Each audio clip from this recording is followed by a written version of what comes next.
New Image Media presents the NFHS Game of the Week. Brought to you by Crossroads Ford.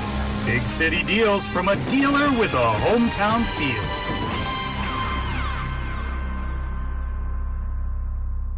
It's my favorite time of the year. Football is back. I would like to personally invite you to come down for your next new or pre-owned vehicle purchase. With one of the largest new and pre-owned inventories in the area, come see us today for discounts that the competition simply can't match or beat. If you drive in Sanford, why not buy in Sanford? Come see me, the deal maker. Come and get that big town deal with that small town feel right here at Crossroads Ford in Sanford. All right, soldiers. Today we decide.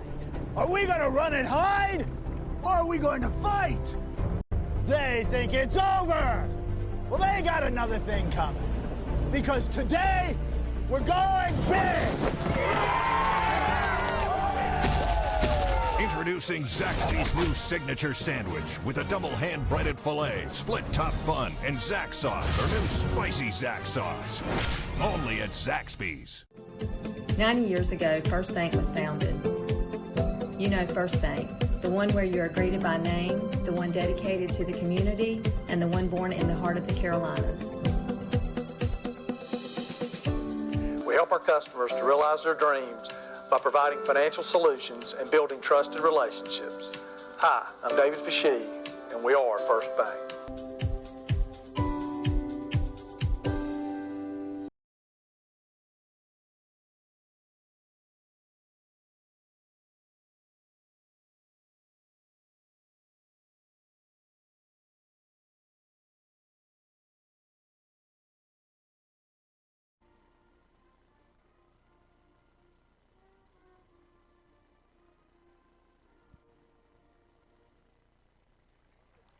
All right, welcome to Cameron, North Carolina, home of the Union Pines Vikings as they host Harnett Central in the conference opener. Nate Cochran back in the saddle. I'm Chris DeLambert. We are back, the team, the A-team. It's good to be back, Chris. I'm so excited to be here in the field of the Pines right here in Cameron, North Carolina, Union Pines High School.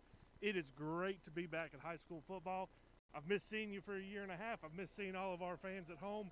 Looking forward to a great broadcast. You know, not to take anything away from anything anybody's done or any football up to this point, but now that you're here with me, it's time to get this thing cranked up. It's time to talk high school football. It is. Now, we're a little bit of flip-flopping. We'll talk about that as we move on. But we had to change the schedule. We're here at Union Pines as they host Harnett Central in what we both feel might be a game that plays a pivotal role in determining who winds up near the top of the conference standings at the end of the season. Absolutely. Harnett Central's coming in. Preseason, everyone had Harnett Central either 1 or 2 in the conference. Really looking to contest Lee County High School for that Tri-County Conference title that they've held for so long. Harnett Central really stuttering coming out of the gate, 0-2. Their first loss to Clayton. Clayton's a daggum good ball team, yes, sir. Chris, you know that. Second loss was to West Johnston in a close contest. Not sure what the scenarios were there, but this is not the Harnett Central team that we're anticipating, and I expect tonight to be a good daggum ball game. Well, the bottom line with Harnett Central is they haven't got the offense untracked yet. You know, like you said, Clayton, that's understandable. West Johnston's a little bit of a head-scratcher. Given all of the senior talent that Harnett Central returned, they snatched up, took in a transfer, however you want to characterize it. DeAndre McAllister, the senior quarterback, will lead this team on offense. A lot of people expected him to be back at Southern Lee, where he's been the last 3 years. You know the young man well. You'll talk about him a lot tonight. But he was added to an already senior-laden team over here at Harnett Central, and this still might be the year that they push Lee County, those Yellow Jackets, for the top of the leaderboard. We'll see how it shakes out. We're going to go straight to the field. They're ready to kick it off, Nate. Let's go. Get it going. Union Pines tonight going to kick off, receiving the second half. Patrick Crosser, the kicker for Union Pines High School tonight. He is 5 for 7 on the year for PATs. Don't know anything about his kickoff, so we'll find out. Beautiful night tonight. Smoke settled down on the field. It's a high spinner. Fair catch wave for and taken in at about the 36-yard line where Harnett Central will take over 1st and 10. McAllister leads them out onto the field. Union Pines defense tonight led by who is usually number 49, Joshua Berkey. Tonight he is wearing number 57, linebacker. Young man's coming in on the season with 13 tackles. Looks like he's the guy. Berkey, the heart and soul of this defense. Now, he was meant to be a huge part of the defense last year and had a knee injury that kept him out the entire season. So this is, he's coming fresh. He missed an entire year of football minus one play last year. And he's probably pretty hungry. If I'd been in that situation, McAllister looking under pressure, gets it out, and looked like nothing, but they'll get 4 yards on the play. DeAndre McAllister with that quick throw out of shotgun right into a quick tunnel screen. Didn't quite form the way that tunnel usually wants to, but nonetheless, positive gain. Looks like 2nd and 7. Well, and a good job of taking a beat there to allow it to develop. Saw that the tunnel wasn't going to be there. And if this defense knows how to do anything, it's defend the tunnel screen. They see it every single day in practice. Coach Lonnie Cox of Union Pines High School Vikings loves the tunnel screen. All right, here's a quarterback keeper. He's around the left side. McAllister will be taken out short of the first down. DeAndre leading this Trojan offense here. He's thrown for 258 yards, but he has run for 51. Well, 2 picks on the season, through 2 games, and not quite as efficient as you'd like to see him. And you have to question how difficult a transition it's been for him, moving schools, moving programs, and then having the lockdown and all of the rest of that came with. It was tough for a quarterback that had been in the system, but a limited amount of time to get prepared, as we got a pre-snap flag there, and I think that's going to cost 5. Well, Chris, and then you throw in the horrid conditions that was week 1. Yes, sir. I saw on the broadcast from Texas, and it looked miserable out there. So not the conditions you want to throw the ball in. For those of you not in this part of the world, Central North Carolina 2 weeks ago on Friday night, it was nasty. All right, McAllister takes the snap. Hand is up the middle, and picking his way is going to be close to a first down, taken down about a yard short. That was your Trojans with a basic zone read dive play. Number 6, Devin Perry on the run. He's a running back that we'll see a lot tonight through the Trojans. He's rushed for 33 yards on the season along with 1 touchdown. And like you said, McAllister, the leader in the passing game, obviously, but also leading rusher for this. That time deferred to Perry. Now they're going to quick snap. McAllister back in there and fumble. Ball and loose. It's still out there, and Union Pines has got it. First big play of the ball game. DeAndre McAllister on the quarterback keep. Looked like power for the QB. He had the first down. He had the lane. Just tried to get a little gritty with too much. Should have gone down with the ball. Doesn't keep it tight. Union Pines does a good job stripping the ball, recovering. So Coach McGlure, that's a part of the field where maybe you give a second thought to punting the ball. Instead of going for it straight up, tries a trick play. Had the first down. McAllister just unable to hold on to the ball. And as I said just a moment ago, turnovers have been a big deal for Harnett Central up to this point. An issue with the chains over there. First time seeing the Union Pines offense tonight and on the season for us, led by QB Micah Monahan. He's thrown for 350 yards. He has rushed for -14, so not anticipating seeing much option from the Vikings tonight. Well, not an offense that intends to run the quarterback an awful lot, and not an athlete that excels in the running game anyway. So those are going to come on sacks. Keshawn Davis, the feature back in this offense, but the guy to keep your eyes on, the freshman receiver, number 14, Ethan Biggs. They're going to try to get the ball to him early and often. Nearly 300 yards through 2 games, and there's a quick slant over the middle, number 44 on the catch. Ahmad Jones on the catch. I have no stats on him, so. Ahmad Jones, the guy that seems like he's been in the program for a million years. Quick inside slant there, looked like a 3-yard slant. Quick release. All right, got 7 on the play. Monahan takes a look. Hands up the middle. It's Davis picking his way. And now running through guys, carries them across the 40-yard line, has the first down. He put number 32 from the Trojans on a highlight reel right then. Yes, sir. That'll be a Union Pines first down. Pentair, the first down sponsor this year. Pentair for all of your pool supplies and pump supplies and everything else. All right, Monahan surveys the defense. 3 wideouts, hands again to Davis. And Davis looked like might have been a face mask there, no call. Fights forward and gets about a yard by the time it's all said and done. So Union Pines, one of my favorite venues in the region. And no offense to anybody else, but with the way this place is laid out, I love the fields that are perfectly flat with no crown. Yep. The crowd is sensational, and even on a night like tonight where there's limited access and the rest of that, still a great turnout. The band's great. but it's the little things, the digital scoreboard, and then I see the newest addition. Not they have an LED down marker on the far side of the field. How awesome is what? that? Ahmad Jones with his second catch going backwards. They'll give him forward progress back to the line of scrimmage. 3rd and 9 coming up. I love, Chris, how this field, it's a bowl, but it still drains really well. Usually in bowl fields, Harnett Central is one, it's kind of in a bowl, but it doesn't drain incredibly well. This field drains well. It's good to play on. You've got the pines all around you. We're right on the edge of Pinehurst, North Carolina. It's beautiful. I love it here. I didn't love playing here when I was a kid, though. Well, for anybody that tuned in to see Lee County play tonight, the NFHS schedule called for us to broadcast the Lee County Triton game tonight. However, that's been pushed back because of COVID. As is everything else in the world, As is everything else. So offsides on the Harnett Central defense, and that'll make it 3rd and 4, a little bit easier for the Vikings here. Don't know what the story is on that, but I'll tell you, Chris, I'm thankful to be here nonetheless. Yes, sir. Well, when we found out that Lee County wasn't playing, it was an easy call. We get to go down to Union Pines, down to Cameron. Short little drive. All right, Monahan drops. Looking, tunnel screen. Biggs. Biggs got the first down. If he gets a step, he's gone. Ooh. All right, down inside the red zone. Yeah, I love your phone call today. Hey, by the way, we're going to Union Pines. It was Union Pines or go to Western Harnett versus Southern Lee.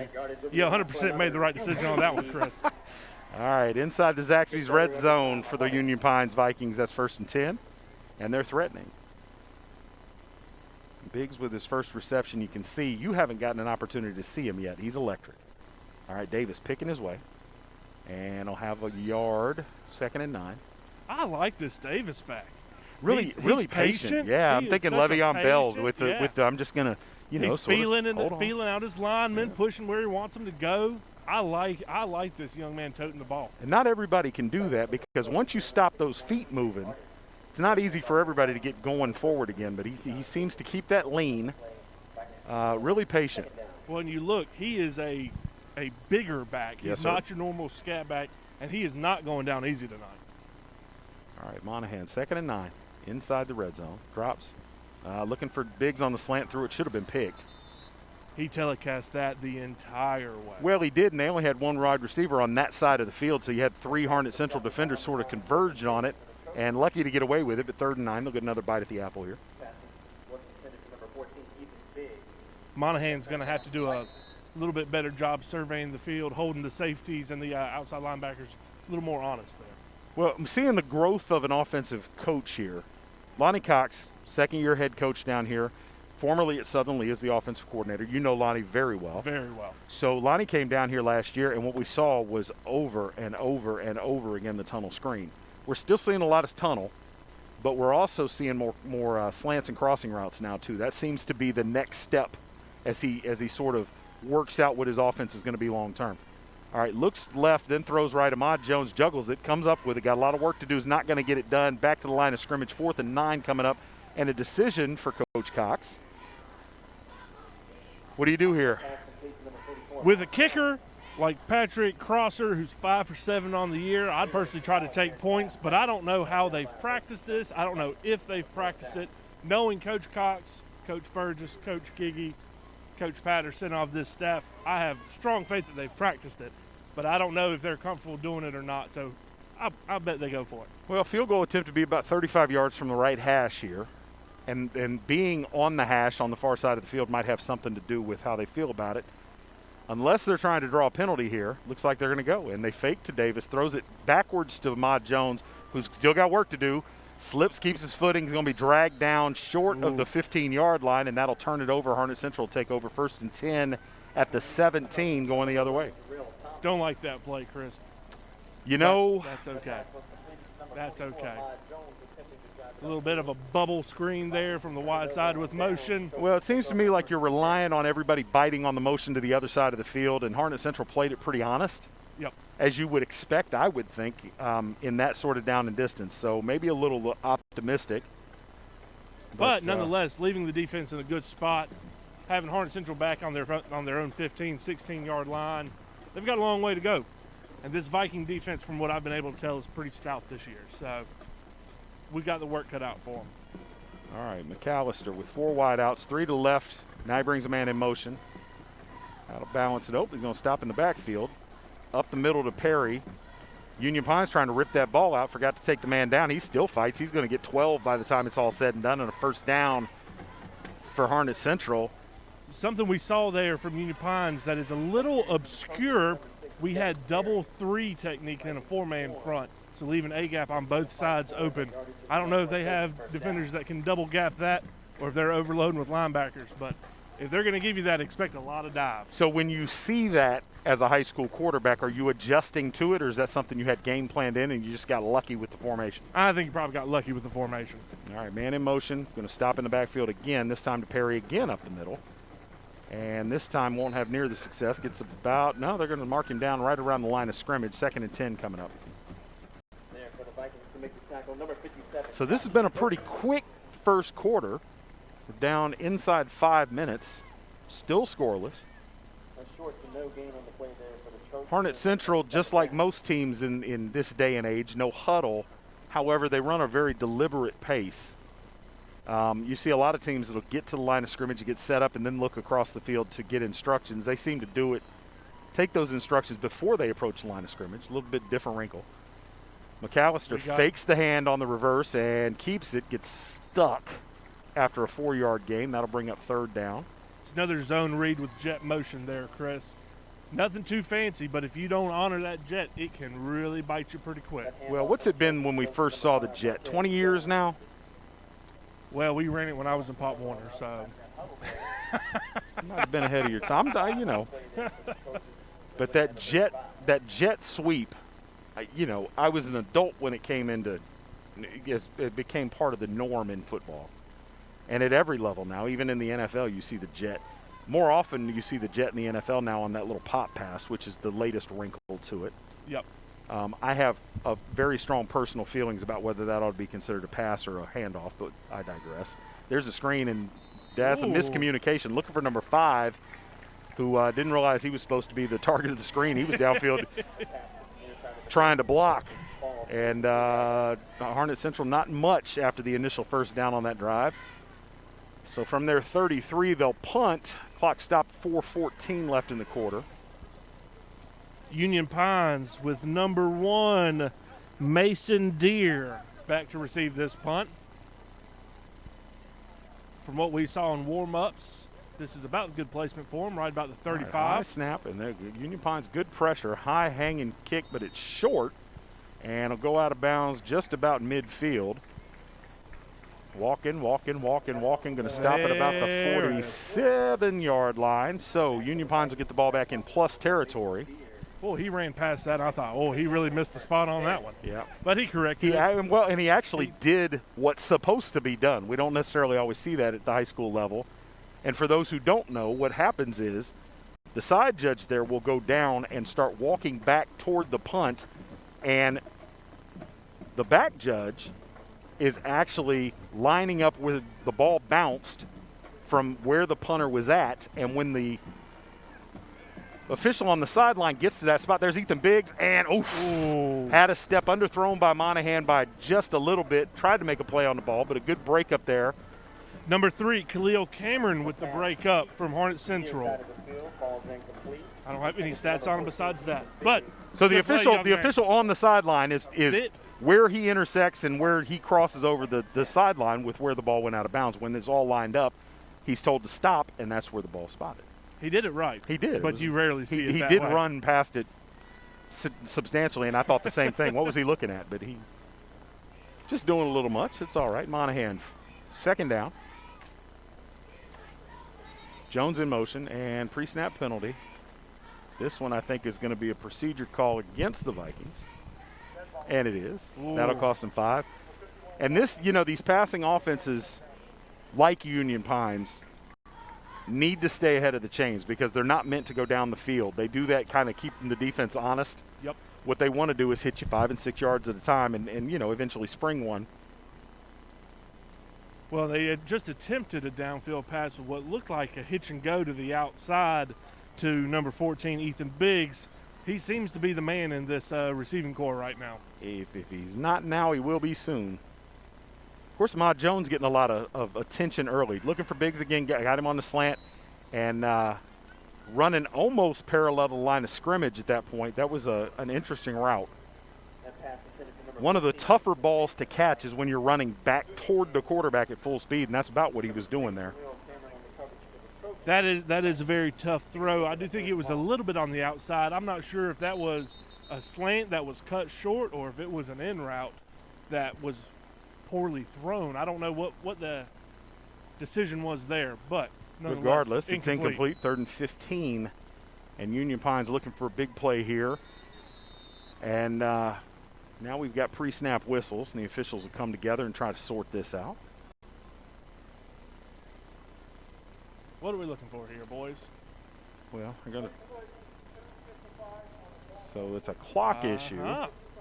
With an incomplete pass, the clock should have stopped, not been started until the snap. Correct? That is correct. Okay, just making sure. It's been a while since I've watched football.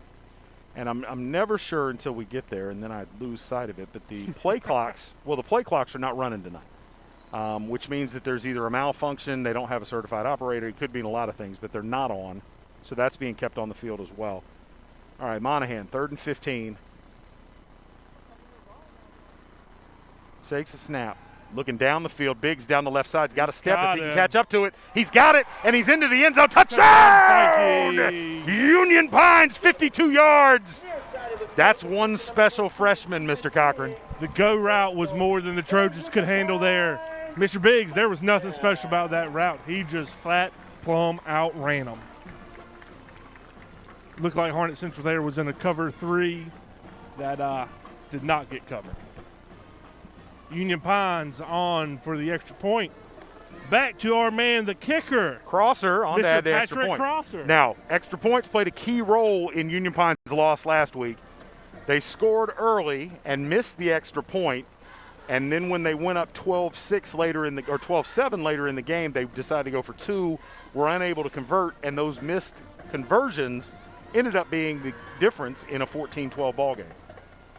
Special teams is a very important facet that some coaches, not saying Coach Cox does, but it's an important facet that many guys overlook. Well, that one looked good all the way through, and it is 7-0. Union Pine stretches out its lead. We'll take a quick break. Be back on the other side. You're watching the NFHS Game of the Week. WilkinsonCars.com. Come visit us at our new location in Sanford.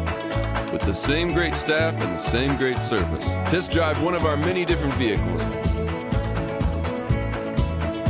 Check out our state-of-the-art service department and collision center, where our team can have you back on the road in no time. We're right across from Walmart at 3335 North Carolina 87 South. Schedule your appointment online at WilkinsonCars.com or call us at 919-842-3322. We guarantee we're the place to be at Wilkinson Chevrolet Cadillac Buick GMC. Welcome back to the NFHS Game of the Week here in Cameron, North Carolina. Watching Union Pines versus Harnett Central right now. Union Pines up 7-0, 2:29 left in the first.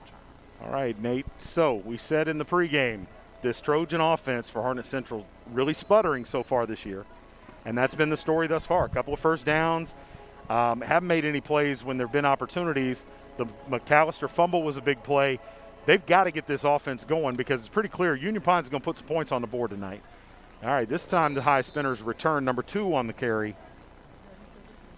Number 2, Aaron Garris. Back up. Quarterback, free safety, and free safety according to their roster twice. And now kick returner. Very nice. Getting in the book all kinds of different ways. All right, McAllister comes back out with the Trojan offense. Harnett Central 1st and 10 from the 45-yard line. Really need to get something positive going here. You have to be thinking, if you're Harnett Central coach, this is a make-or-break drive right now. You've got to be able to answer the Vikings. We got motion. McAllister fakes. Now he's going down the left side. His man's got a step, and excellent catch down in the 20-yard line. They're going to mark him out at the 16. What a throw by Mr. McAllister over the top. Union Pine sitting back in what appears to be cover 1 with man underneath. What a throw. Number 4 on the reception, Mr. Jaden Bryant. He's received for 74 yards through the first 2 games of the season. Here he is again tonight, rock and rolling with a big one. Harnett Central knocking on the door in the red zone. Well, we knew that McAllister, we've seen enough of him over the last couple of years. He can throw the ball down the field very well. He can throw the tunnel screen because that was a baseline in the offense he came up in. It's the intermediate throws where he has his problems, but you've got to pay attention to those receivers trying to get deep because they will get you. All right, first down carry gets about 4. Second down coming inside the Zaxby's red zone. Harnett Central before this play was appearing to get the pace up a little bit, try to get Union Pines reeling on their heels. Coach McGuire? How do you say his last name? I apologize. I transitioned into that like an idiot. McGlure slowing the pace down a little bit, making sure the offense knows to play. All right, McAllister keeping it, going left, and got a head of steam, pushes the pile, and will be down short of the first down. Leaves about 2 to get on third down. Wholesale changes on the offensive line coming for Harnett Central. I would say their meat packages coming in. Chris, looking at some of these boys who just came in, there's some big kids on that line. Well, and Union Pine's a team that plays downhill on defense, not huge up front. But this is going to be, here we go, McAllister keeping it going right. And it's going to be dragged down. It's going to depend on the spot. Looks like see the near side official coming in. Looks like he'll have it. Needed to get to the 7. They're going to mark it at the 6, and it's first and goal after another Pentair first down for the Harnett Central Trojans. Union Pines there never really getting set up. Their down lineman never got down. So Harnett Central had a good push right off the ball. Well, and here we see a huddle. They're going to do the same thing. Here we go And again. there goes McAllister to the right. That cuts it back up the middle. And he's in. Not quite. Whoa. Going to get him inside the 1 yard line. Second and goal from inside the 1 coming up. And I'm going to tell you, that's got to be tough to defend.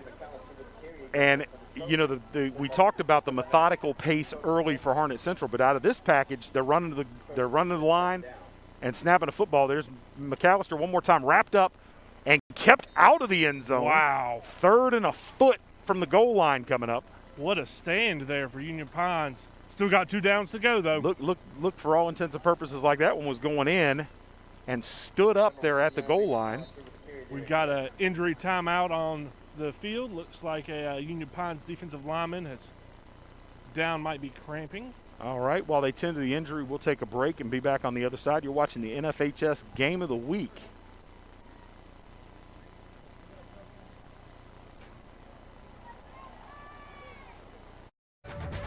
Pentair, empowering people to move water, improve water, enjoy water, so that people can live their best, healthiest lives. Lives with purpose, lives with enjoyment, lives that flourish, lives with hope. Because at Pentair, we're not just about better water. We're about better life. Pentair, bringing water to life, for life. All right, Tyshawn Ray, the injured Viking. Harnett Central back in this. Up, and it's a high snap. McAllister scoops it back up, and it continues backward in the wrong direction all the way back to the 17-yard line. And you thought surely you had 2 cracks at the end zone. Now you're 4th and 17, or 4th and goal from the 17. Nothing McAllister could do about that, and I'm not even going to begin to get on that high horse about why you're in the shotgun a foot away from the goal line because nobody listens to me. Because no one gets under center anymore, Chris. I know. That's just how it is. Speaking of which, my annoyance that started with Coach Don Simon at Southern Lee years ago. I had a conversation with Don the other day and almost barked at him about it again. All right, clock running down inside 10. They're going to go ahead and snap it. It's up, not going to get there. And a huge opportunity blown by Harnett Central. Union Pines will take over. Man, what a momentum swing. That is a dagger in the back right there. You, for all intents and purposes, you just got to stroll it into the end zone. Bad snap. They were rushing to the line. You have to wonder if you got under center, got your pace beneath you, you never know what would have happened. All right, half a second left in the quarter, and Union Pines will line up and take 1 snap. And barring a penalty, that'll get us to the end of the first quarter. That is the end of the first quarter. Well, they're going to wind the clock. You're right. All right, so that'll get us out of the first quarter maybe. No. Whitehead is calling it. I was right. The clock operator was wrong. So in change of possession, the clock doesn't start. He's not going to wind the clock until the ball is snapped. Clock operator decided not to do it. You know there's an old adage about the last play of the quarter from a stop clock situation. We'll see. Monahan takes a snap, drops, looking, changes his mind, gets to his third read. Now he's going to run with it and just throw it out of there to keep from taking the loss. And that, sir, will bring us to the end of the first quarter where the Union Pines Vikings lead 7-0 over the Harnett Central Trojans. We are at the end of the first quarter. Let's see if we've got a flag in there. They're going to call it intentional grounding, I bet. No receiver in the area.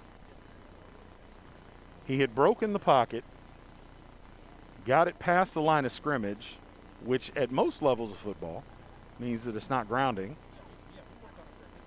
However, tonight it's going to be a penalty. It's going to be a penalty.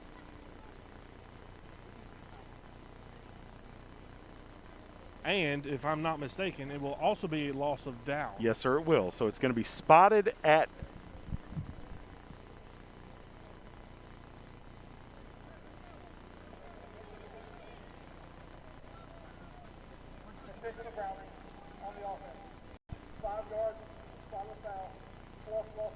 All right, so 5 yards from the spot of the foul plus loss of down. It's a gigantic penalty. It'll bring up 2nd and 20.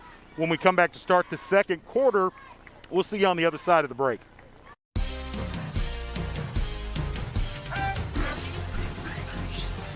All you do is win, win, win, no matter what. We got you on our mind, we can never get enough. Every time you step into our building, everybody's hands go up. And they stay there, and they stay there, and they stay there. All you do is win, win, win. Put your hands in the air when you go to Visit us online at ClassicNissanSanford.com or call 1-855-461-9595. Classic Nissan Sanford. Welcome back to Cameron, North Carolina here. Union Pines versus Harnett Central. This is the NFHS Game of the Week brought to you by Wilkinson Cadillac Chevrolet. Nate, I know you've been on the road a lot. Have you had an opportunity to get to Wilkinson Cadillac, to the new showroom? I have. I stopped in. My wife actually is a Wilkinson customer, and she dropped her car off for some of their amazing service there. And I will tell you, it is top-notch. No spared expense, beautiful facility, clean. Everything was within COVID restrictions there. Got to give it to the Wilkinson group. They've done a great job at that new facility. I agree with every word of that, sir. All right, Monahan leads the offense back out on the field in a hole here. A 2nd and 20, maybe 2nd and 19. Union Pines definitely working downhill here. Got a lot of ground to cover. All right, drops. Looking down the field for Jones. Jones going to have to make a play on that. It's thrown. Oof. I tell you. Oh, they're going to get interference. That's a tough call, sir. That's a tough call. As a DB, you have to get your head turned. You can't play the man. You have to play the ball. Jaden Bryant, the defender on the play, you're asking a lot of him. That might have been a little bit of a gimme, but I'm by the letter of the law, that is a pass interference. Never got his head turned. Well, and Jones making the, we talked about how hard it is to catch the ball running directly at the quarterback. It's almost as hard to catch it running directly away from, and that's where that ball was coming, was straight over his head. Trying to make a play, and Bryant bails him out. Now, that's not a first down in high school football in North Carolina. So it will be a spot foul. And people don't understand, if you've never done it, how hard an over-the-shoulder catch is to get turned while maintaining your pace. It's a very difficult thing to do. Yes, sir. Someone of my size does not do it. So 2 penalties in a row. Going to deliver a first down here for the Vikings as the Trojans jump off sides. And we go from 2nd and 20, or 2nd and 19 rather, get 20 yards worth of penalty yards, and that'll flip it back to first down as Union Pines stretches it out to the 31-yard line. Looks like they'll run the same play they had called. Coach Cox must have really thought he had something dialed up here. Chris, we missed something earlier when we were talking about how much we love coming to Union Pines. Mic'd white hats. Yes. Absolutely love it. All right, this is to Jones. Jones spins He's away got from a space. defender. He's got space. He's rumbling, carrying a defender all the way down after a 34-yard gain into Trojan territory. They'll push him out of bounds, drag him down at the 32-yard line, and that'll be a first down for Union Pines. Good play, good pitch, good catch there by the Union Pines Viking offense. Let's see what they do here. Let's see if they pick up the pace. Try to get Harnett Central reeling a little bit. Well, I said earlier, Ahmad Jones, a guy that seems like he's been in the program for a very long time. Ahmad Jones has gotten a significant amount of carries in this offense in the past. And little surprising to see him playing exclusively wide receiver, but that's the benefit that a guy like that with his open field ability can get. And he's a load. He's a stout young man, kid. Not built like you would expect a wide receiver to be built. And he tore away from the corner on the initial tackle attempt, and wasn't going to be stopped. Takes it all the way down to the 32. A Pentair first down for Union Pines, and they're set up in plus territory. Union Pines coming out, had Harnett Central reeling a little bit on their heels. Trojans decided they wanted to talk about it. They took a quick timeout. We're going to stay right here with you. You get to keep listening to the Chris DeLambert and the very minuscule Nathan Cochran. Nate, you are a lot of things, sir. Minuscule, not on the list of adjectives I would use to describe you. Mountainous, perhaps. All right, Monahan from the gun. Davis in the backfield with him. Hasn't touched the ball in a while. Now he's going to get it. Nope.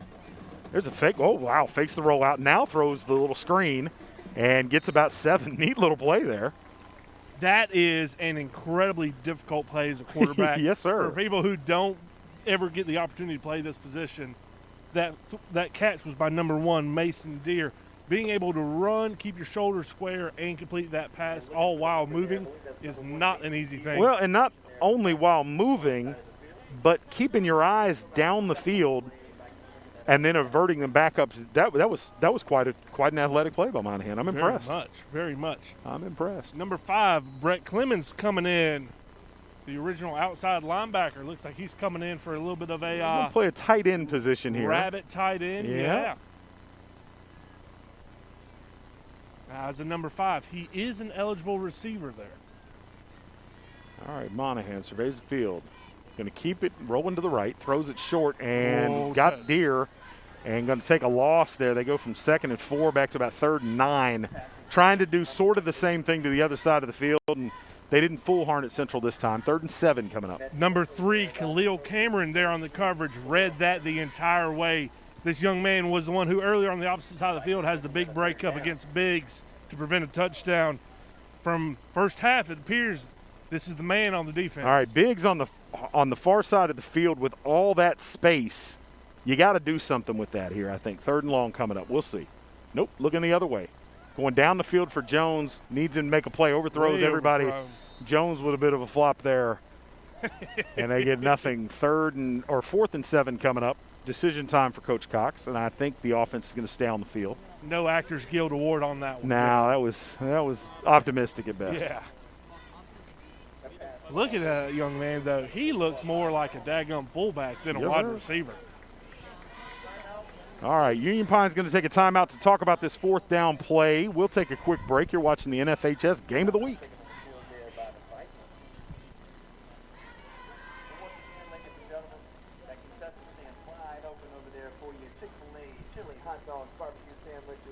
Cheeseburger, hamburger, candy, nachos, drinks, coffee, hot chocolate. Last week was the weekend for the coffee and the hot chocolate. Not so much this week. All right, Nate, I reckon we're staying here. Went crazily, throwing a curveball, saying, Wynn was you're on his your way. Wynn was on his way to get some of those nachos and caramel. Did he say caramel apples? I think he did. What? Wynn was so excited about the Zaxby's Red Zone coming up. He was ready for some torching hot wings. All right. He was geared up for So it. everybody in the country knows the chicken sandwich wars are in full swing right now. Absolutely. Zaxby's has entered the fray with their chicken sandwich, and I do have to say it's a commendable effort. I had I want to say I had one. I had 2 last week. I was duly impressed. It's all right. I will say, traveling with work, I've gotten to try Popeyes, Cane's, Zaxby's, of course, Chick-fil-A, McDonald's, all of the chicken sandwiches, and Zaxby's is very formidable, if not a serious contender for the best. Wow, that's high praise. All right, 4th and 7 coming up here. And once again, you got Biggs up there, single coverage with no help, and now they've spread him out even farther, so he's a million miles from anybody else other than that corner. You got to do something with that side of the field. Here he goes, throwing the slant and threw it way over his head. I have to wonder if there was a miscommunication there. That ball was way overthrown. Maybe. If they're going to give me man coverage on a guy that's that athletic and that dynamic, I'm going to try to keep him away from everybody else. The fact that they ran him into the middle of the field, I understand that's what the offense does, but I would have done a little different schematics on that 4th down play. By no means am I taking away from Coach No, Cox sir. or Coach Giggy. Those men know more about offense than I do, without a doubt. But I've never been a fan of the in route there. I just don't like it. It's hard to throw. It's hard to catch. Yes, sir. Again, we got a running clock here on change of possession, so they're gonna get this. There they go. They stop the clock. Wind on the snap. McAllister, hands inside. It's Perry with a head of steam. Has the first down. Going to get 11 before he's taken down. And that's worked pretty well when they've done it, and then they go immediately away from it. And we'll see if they maybe change that up and keep Perry running right up the middle. I tell you, if I was this Harnett Central offensive coordinator, we'd be running inside zone until Union Pines proved that they couldn't do it anymore. I am a hard-headed man, but I'm not dumb. If you can't stop it, I'm going to keep bringing it. Absolutely. I grew up in the wing T era, so we're going to belly and buck you to death. All right, McAllister with a man in motion. Takes a snap, hands back to Perry. Perry right up the middle again. He's got running room, got 11, got 12, got 13, taken down inside Union Pines territory at the 45-yard line. We'll give him 13 on the carry. This Trojan offense really getting ahead of steam right now, telling Union Pines, you better line up, pony up, boys, because we're going to roll. Union Pines going to need an adjustment. Looks like they're going to a 3-man front here. Nope, 4-man. 4-man front. Just a man was confused. Well, your replacement, your substitute last week, we called the Southern League game, and Carborough came out and had success up the middle every single time they tried it, and invariably would run it up the middle and throw the ball consecutively 6 times after that, of which they might complete 1 for 5 yards. It was the most bizarre thing I've ever seen. That time, Union Pines saw it coming, stops it at the line of scrimmage, 2nd and 10 coming up. Southern Lee, though, with a big win against Carborough last week. Big W. The first win of new head coach, rookie head coach Mike McClure's tenure there at Southern Lee, and I got to tell you, Nate, I'm crushing on him a little bit. I really like Coach McClure. I have met the man twice. Seems like a very, very good, reputable young man, but I got to give it to him. That man, with COVID coming in, new program. I don't know how Harnett Central just got away with that motion there pre-snap. They had a man moving back, stepping back from the line of scrimmage right in front of the official who didn't call it.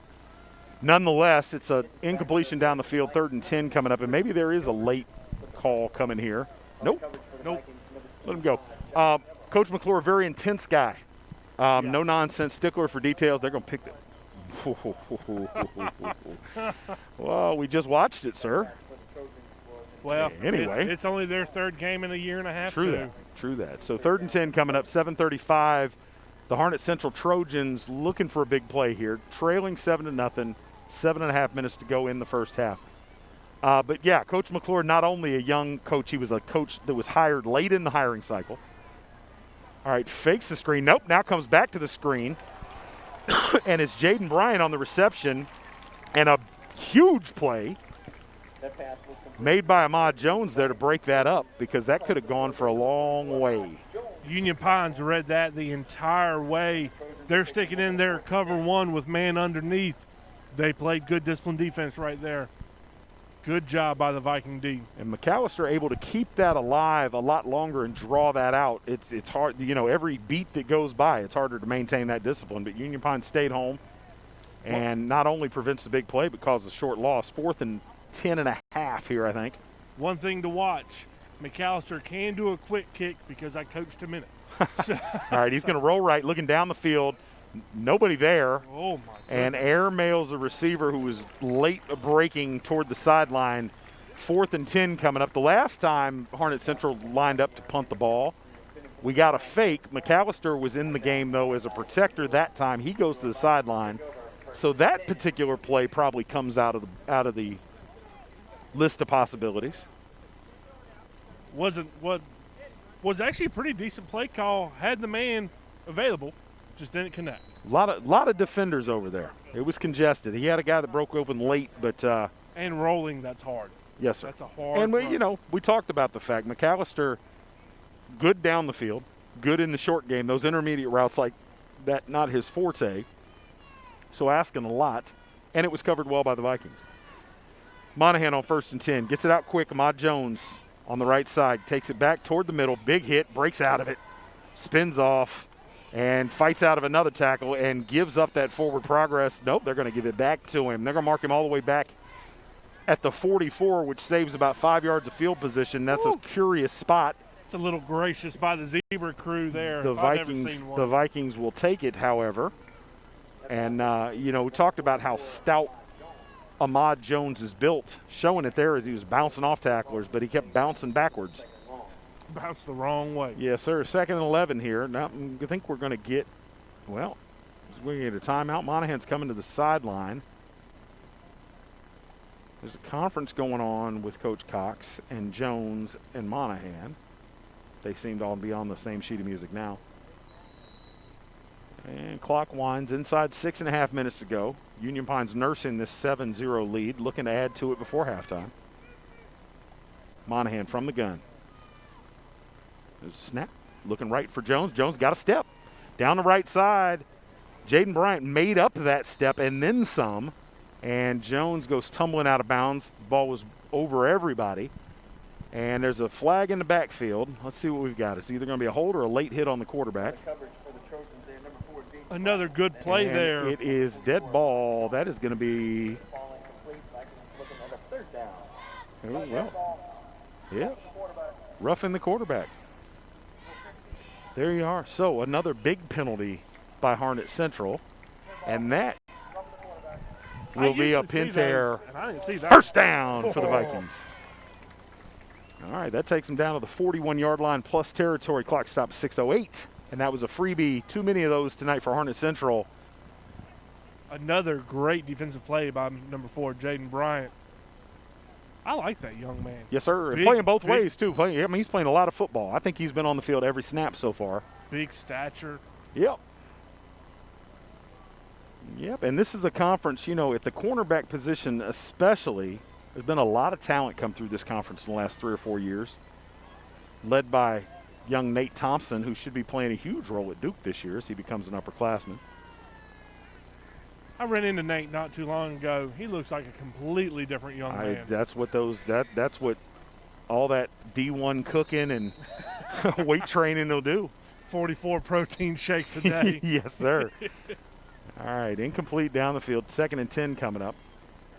I'll tell you, Chris, I was always envious of the guys who had to gain weight while in college when the trainers were force-feeding them protein shakes. I was on the opposite spectrum. I was in the this was before the days that sweatsuits weren't allowed. Yep. I was in the sweatsuit in the sauna saying, lose weight, chunky. All right, 2nd and 10 coming up. Yeah, Nate Thompson playing at Duke. Jaden Chalmers, who initially committed to North Carolina, now be playing at ECU next year. Jameer Smith rolling down to Appalachian State. Yes. Now, we were talking about corners. You kind of crossed me up there. Sorry, but no. We're talking about D1 talent. I was so excited. Jameer Smith coming as a grad transfer from Notre Dame, going to play at App State. It's going to be interesting to see how many carries he gets now because he's playing behind a horse there at App State. It's an interesting, a curious move, not in terms of geography, but maybe in terms of time to get on the field because that's a good App State offense. I'm excited about it. Another weapon for App State, who's a really cool program. Absolutely. And speaking of App State, DeAndre Pringle from Lee County. DDP. DDP. Our man, DDP. Looking for Biggs. Biggs got a step, can't find the ball. Nobody finds the ball. neither Biggs nor the defender. And there's an injury in the UP backfield. Number 52 hobbled on the play. 4th down. You know, Chris, when you think about it, as for such a small county with only 2 high schools, we've got a lot of young men playing Division I football right now. Brother Cochran, you wait until that Lee County class graduates next year. Yeah, that's what You've I've got heard. 6 or 7 D1 prospects on that doggone class right now. Lee County played for a state championship last year. They may well compete this year, but next year, that junior class at Lee County is as good as you're going to find in a county this size or out of a region like this. I've told a couple of people you may end up with 3 of the top 15 recruits in the state that come out of that school in that class. It is an amazing class of young men. And Coach Steve Bordeaux doing yeoman's work down there. Man. Phenomenal. You can see the network that he's built with the junior highs, the seamless transition of these young men coming in. And even in the glory days, relatively speaking, in recent history with Lee County, you saw sort of a hierarchy with, you played the first year or 2 at JV, then you came up and you got to contribute. They've got some young men, they're coming into this program out of the junior high system, contributing as freshmen, and that's sort of unthinkable. Well, last year we had the middle linebacker that came in as a freshman to fill for Mr. Baldwin. Yes, sir. Was just as daggum good. All right, pre-snap motion. They don't blow it dead. And I think that's going to cost Harnett Central 5. Looked like Perry got a head start on that and took a step, which I'm not unsure as to why they didn't blow the play dead. Let's see what the call is. Yep, they're going to call illegal procedure. They're going to call motion, and Union Pine's going to decline that. Now tell me, explain to me, Nate, Perry wasn't in motion there. He was set in the backfield and took a step forward, and instead of calling a false start, they called motion. Talk to me about that. So if you are not on the line, it is not considered a false start. It's considered an illegal motion. Because he was in the backfield, he took a step forward. It is not a dead ball like it would if it was false start. All right, and in the end, they did decide to take it. So 1st and 15 coming from the 7-yard line. McAllister takes the snap, looking down the field, got nothing. Now he's going to run with it and gets positive yardage out to about the 10-yard line, picks up about 2 on the play. That was a basic levels offensive scheme that Harnett Central was throwing there. They had 1 man on a go, 1 man on about a 7-8 yard out route. Union Pines covered it well. McAllister definitely did it, made the right read. Absolutely. But, you'd like to see something else on that side of the field for him to pivot to, but when that was closed down, he obviously picked it off and run. That's that Michael Vick style if it's not their run. But on this short side, you see that they're lined up with 1 wide receiver to the left. Anytime now they've got 2. They've crossed me up now. All right, looking down the middle, lets it go over top of everybody. Oof. Would have taken a great play, but almost picked. Number 81. Damian Allbrooks from Union Pines with a good break up there. If he had made that play, that would have been a very impressive grab. Well, he's covering the slot, and that's a tall man to be covering the slot. I was just thinking that's a big man to be playing DB to begin with. He is, but he was covering. Well, now they're going to move him outside now. They have him at 6'5". How often do we see a 6'5" to be able DB? To be able to flip your hips in coverage at 6'5", boy, that's asking a lot.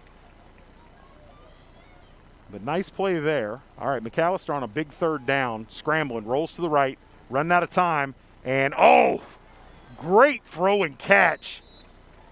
The defender there had a chance to make a play, couldn't get the breakup, hits Perry out of the backfield, and that'll be a Pentair 1st down for the Trojans. Needed a big play and came up with it. What a good play there. It really was. Really, really good play by the Trojans. Good pitch and catch there by McAllister and Perry. The slot corner for the Vikings there, he had a chance to break it up and just didn't get a hand on it. I was never a defensive coach, but I always taught if you are not 100% sure you can get the ball, get the man. Get the tackle, because he would have been tackled short of the 1st down. And Instead, Perry made a gamble. Perry showing some nice receiving skills out of the backfield. Now he's going to take it right up the middle. Forward progress, get him down to about the 30-yard line. 2nd and 5 coming up. Gets half of it. 3:34, and we'll get a timeout from Harnett Central. curious timeout, 3:34 to go. While they talk about it, we'll take a quick break. You're watching the NFHS Game of the Week. That was a curious little timeout. I wonder if it was a personnel thing. It must have been personnel. They must. All you do is win, win, win, no matter what. We got you on our mind, we can never get enough. Every time you step into our building, everybody's hands go up. And they stay there, and they stay there, and they stay there. All you do is win, win, win. Put your hands in the air when you go there. Visit us online at ClassicNissanSanford.com or call 1-855-461-9595. Classic Nissan Sanford. Welcome back to the NFHS Game of the Week, brought to you by Wilkinson Cadillac. We're here in Cameron, North Carolina, Union Pines versus the Harnett Central Trojans. Chris, pretty exciting, quick first half we have had here. I would put more emphasis on quick than I would exciting. Been a good half of football by two defenses playing really well. You had the one big play from Union Pines, and there is another penalty. Well, they're going to get a false start, and that's the right call. I thought maybe they'd get Union Pines coming across, but he stopped short as the linebacker showed pressure, and it caused the wide receiver to lose his bearings and take off running over there on the right side. So it's a foul on Harnett Central, backs him up now to be 2nd and 10. Clock stopped at 3:34, so plenty of time. They just can't. They got to got to quit shooting themselves in the foot. All right, McAllister, quick to Perry, throws it backwards. That was dangerous, but he gets positive yardage. He's going to be out of bounds, close to a first down, and a late flag. I think that sort of carried over into the Harnett Central bench, and I think they're going to get a late hit. Yep. Now there's a Harnett Central player coming out of there, looks kind of incredulous. Maybe it's going the other way. We'll wait for the official to make the call. It is in the territory of late hit. Oh, it's definitely a late hit. Yeah, all right. So they're going to get it against the defense. And these teams now trading big penalties here. That'll give them a first down and get them into plus territory. It'll be a first down for Harnett Central at just short of midfield. At the 48-yard line. Jaden Bryant trotting out here to the left side. He's got man coverage against Jones, and I tell you what, in a straight-ahead foot race, I'd give Bryant the edge. Jones giving him a big cushion. He is, as he probably should. Now here's a reverse coming, number 5. And he's got territory. Oh, he got big, and there's a good block downfield, and one man to beat. No, forced out of bounds just short of the 20. Beautiful play call, and beautiful design, and a great block downfield by the receiver on the right side of that. It is rare, Chris, you find a high school wide receiver, number 5, Marquez Jones, who can make a downfield block like that, stay on it, keep his hands inside. Well, Jones was the ball carrier. Jones was the ball carrier. Well, yeah. I don't know who the blocker was then. I apologize for that. But that block sealed downfield, and that was key to the whole thing. And Jones with a head of steam with his first touch of the night with a big play and sets Harnett Central up in a threatening field position, and now they're going right back to him as he'll catch the slant just short of a first down. Nope. Well, we got conflicting. Wow. Far side official was a yard short. The near side official was a yard short. The far side official was 2 yards downfield and waved the chain gang ahead before they looked to see what was going on, but it'll be a first down Harnett Central. If Union Pines is going to sit in that deep cushion there the entire time, I don't see why Harnett Central would vary from that. Well, you're out of space to give cushion to, so you're going to see them tighten up here. Pressure coming up the A-gap. Swings it out of the backfield to Perry. Perry getting close to the goal line. He's inside the 5. Harnett Central's been here before, and it blew up in their faces, but this time they'll look to punch it in. Down at the 2-yard line, it'll be 2nd and a yard, 2 yards from the goal line. So not quite 2nd and goal. They can still get a first down just outside the 1-yard line.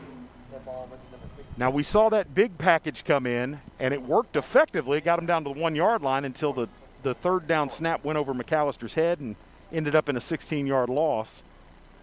McAllister going to stay in the same set now, 3 wides. He's taking it, going left. He's got space. He's in there. Harnett Central within a point. 2:23 to go. Chris, one thing to point out that I have failed to do all game look at our nice new Remax Real Estate scoreboard on our projection, getting ready to show a tie ball game if Harnett Central can convert the PAT here. Win Crazley and Tim Cope is adding wrinkles. Dude, I love it. I know, right? I love it. Harnett Central showing a little different look here. All right, got everybody lined up on the near side down. I always laugh at this because you never quite know what's going to happen. You never do. All right, everybody else is to the left. They got McAllister and Bryant lined up behind center. Now they're going to come back to something more conventional, and they're actually going to line up to kick this thing. Union Pine scrambling around. Number 17 Hold on the down, kick. and that is not going to get there, and that atrocious. Could be enormous. 2 attempts for the kicker tonight. Neither one of them memorable, and that could be huge. The Vikings lead intact 7-6. We'll stay here and take the kickoff. They seem to be getting these changeovers done pretty quickly. 2:23 to go. Union Pines, I'm sure, will sort of let what they do at the end of the half be dictated by the first play or so. Union Pines has already burned 2 of their 3 timeouts. As has Harnett Central. As has Harnett Central. So, one thing to keep in mind, we don't have a whole lot of timeouts left to stop the clock. Now, for those of you who are not familiar with high school football, the clock does stop to set the chains, but it doesn't stop long.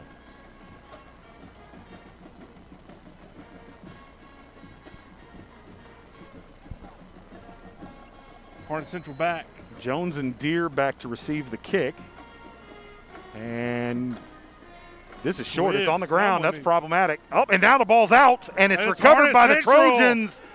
Oh, my goodness. Trojan ball. You had a squib kick right in the middle. And, you know, of the Union Pines recovery team, number 25 on. Union Pines, 25, had the return. And you see it's a different perspective or different thing that's coached. And a lot of these teams, any of the upmen are coached. If you get your hands on it, fall on the ball. Obviously, Union Pines got instructions to their upmen, go ahead and try and do something, get positive yardage, and made a play.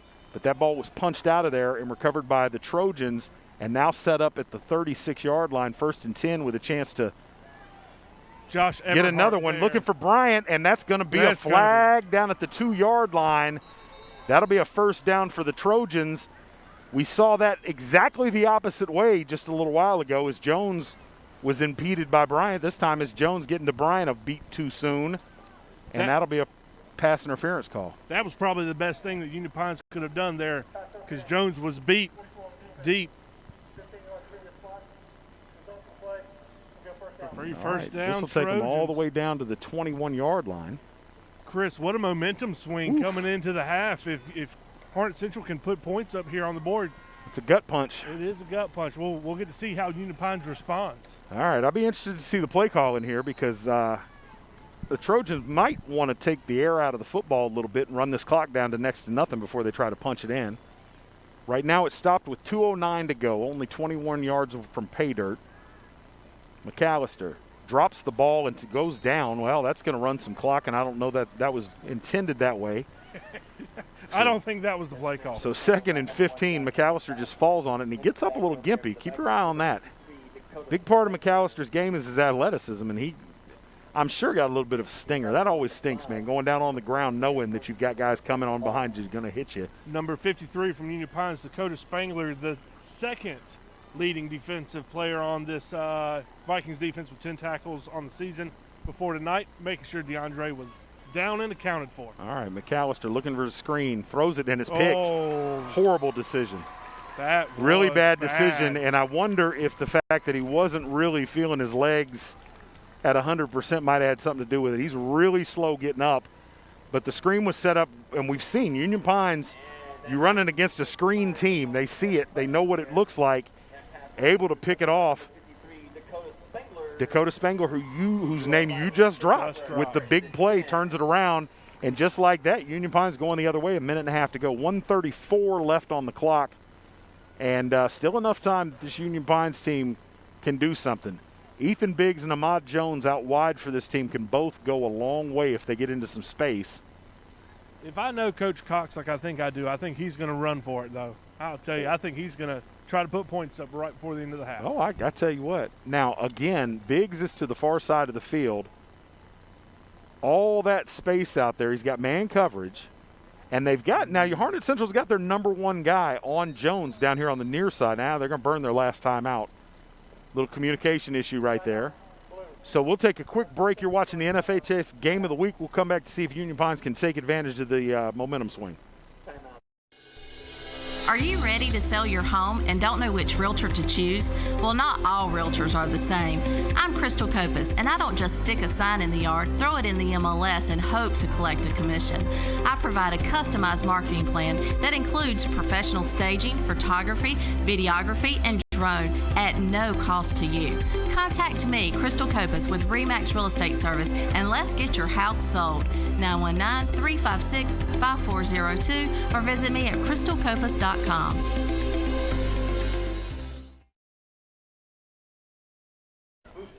Welcome back to the NFHS Game of the Week, brought to you by Wilkinson Cadillac here in Cameron, North Carolina. Chris Lambert, Nathan Cochran.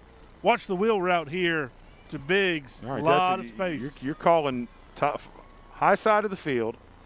All right, they're running. They give it to Jones, trying to get it to that far side of the field with all that space, and he's tripped up after a loss. 2nd and 12 coming up.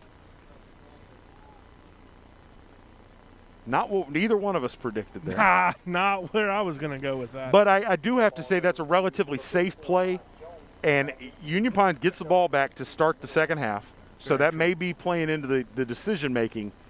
You don't want to give Harnett Central anything easy here on a short field, so we'll see. Now, they haven't run that tunnel in a little bit. We're going to roll Monahan, looking down the field, got a man on that deep out, and probably could have got a flag there. Been pass interference. Looking for Deere on the out cut, and a lot of contact down there. Maybe the official felt that was a little bit out of his reach. Boy, that was close. Number 5, Marquez Jones, again on the tight coverage for the Trojans. Another roughing the passer penalty. Wow. I've got to pay closer attention to that because I haven't seen either one of them. No, I haven't either. And with just less than a minute left, that's a big swing because now you're into a tight field position where if you get the ball down the field and you throw a pick, it's not the end of the world. Not the end of the world. Yep. This may change the play calling a little bit here. Biggs alone, all by himself up there on the top of the screen. And we commented during the break, there's no safety help if Biggs goes down the field, or anybody goes down the field for that matter. The safety, they're playing a one safety set, and he's right up in the middle of the field. Look for Biggs down there. Biggs can't get his head around and fought to get into space, but just couldn't pick up the football. It probably was out of his reach anyway. Chris, I think he's losing it in the lights up here. Could be. He gets his head turned, and you can tell he's looking for it and anticipating it at the right time. But I think he's losing it in the lights. That's about the third time we've seen both teams right there around the 30 on the far side looking up. And they're probably looking at this big light right up here to our left. Well, and the other piece of that is that Monahan throws a pretty football, but he throws that thing way up in the air. And kind of reminds me of Jeff Blake, old ECU Pirate. Getting all that air under the ball, which is great to let a receiver run under it. But, on a night like tonight, oof. Ooh, dangerous. 3rd and 10 coming up. A dangerous pass there. Good read by number 3, Khalil Cameron from the Trojans. Monahan trying to force it in and almost got burnt. All right, 3rd down coming here. Do you run this thing and try to get to halftime, or do you try to get this ball down the field? I'd give it to my big back and let him get what he can and get him down and roll to halftime. All right. A little bit softer look in the secondary on this 3rd down play for Harnett Central. But still nobody in the middle of the field. Linebackers are tucked up in there, showing a 6-man front. And here comes the pressure, and Monahan can't handle the snap, a little bit low. Gets spun around. Good job to find it and get on top of it, but that'll bring on the punt team for sure. And this will be Harnett Central using their final timeout to stop the clock with 38 seconds. They want one more chance to give their athletes a chance to make a big play. They're going to put number 4 back, Jaden Bryant.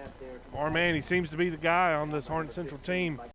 going to put him back, see what he can do with the ball. Well, they lined up at the beginning of the game. I don't know if it was an intent at the start of the game, but as the game has progressed, Ahmad Jones for the Vikings has been the playmaker in the passing game. Bryant has followed him around the field, and they basically, it's obvious, Coach told him, that's your guy. That's right. Bryant is the number one corner, also has made the biggest play in the receiving game, and now we're going to get to see him as a punt returner. I'm excited to see him return this punt, though. He seems a little dynamic. Let's see what he does with it. If I'm Union Pines, I'm probably kicking away from him. Don't know if they have a guy who can do it or not, but you never know. Well, we're about to find out. Number 9, Patrick Crosser again. All right, 38 seconds left. Union Pines up a point, 7-6. Bryant with his feet planted at the 30-yard line waiting for the punt. Snap is good. Gets it out of there. Great punt.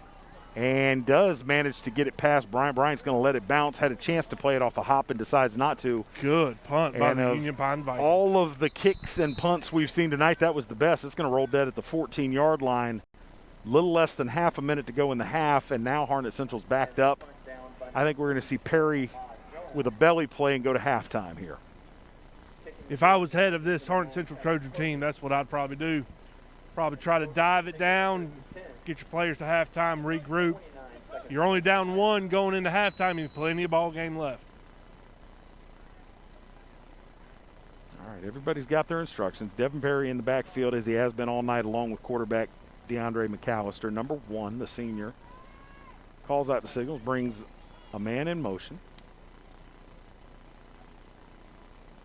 There's the snap. Looking, throws the slant, and that's Bryant. Bryant down the field has a first down. Pentair first down at the 28-yard line. They're going to try to get to the line of scrimmage, see if they spike it or run a play here.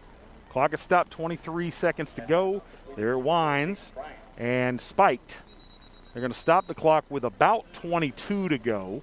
Clock operator a little slow, and now they got a flag coming. I have a feeling they're not going to have enough men set on the line of scrimmage. That was an awfully late flag, though. It really was. Let's see what the call is. Everybody eagerly anticipating. So you're saying an illegal formation. Is that what you're going to call procedure penalty here? I don't think they're going to have enough men on the line of scrimmage. But it very easily could be encroachment. Wow, I was completely wrong on that one, too. Not 100% sure how you illegally substitute when the offense is moving at that pace, but okay. Defense cannot substitute unless an offensive player substitutes. All right.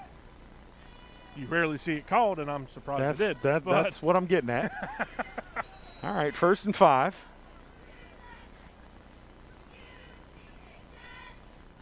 All right, McAllister takes the snap.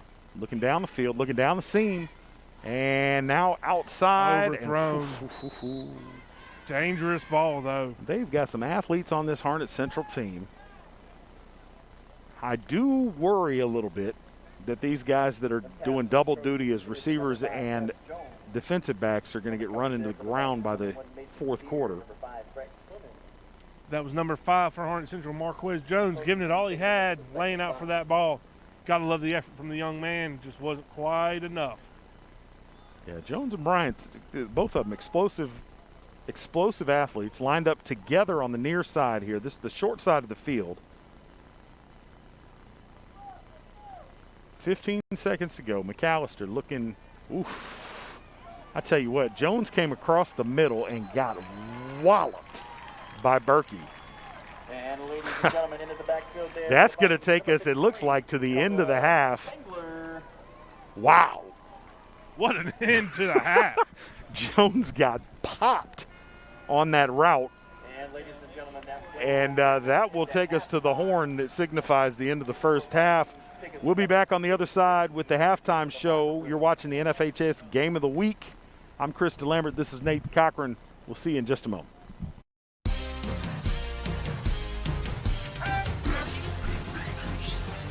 All you do is win, win, win, no matter what. We got you on our mind, we can never get enough. Every time you step into our building, everybody's hands go up. And they stay there, and they stay there, and they stay there.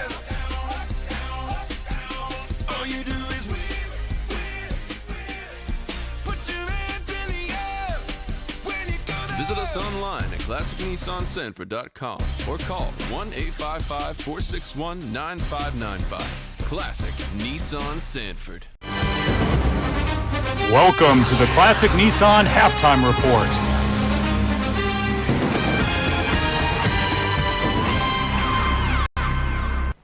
Welcome back to the NFHS Game of the Week. This is the Classic Nissan Halftime Show here at Cameron, North Carolina. Union Pines versus Harnett Central. I'm Nathan Cochran. We got Crystal Lambert.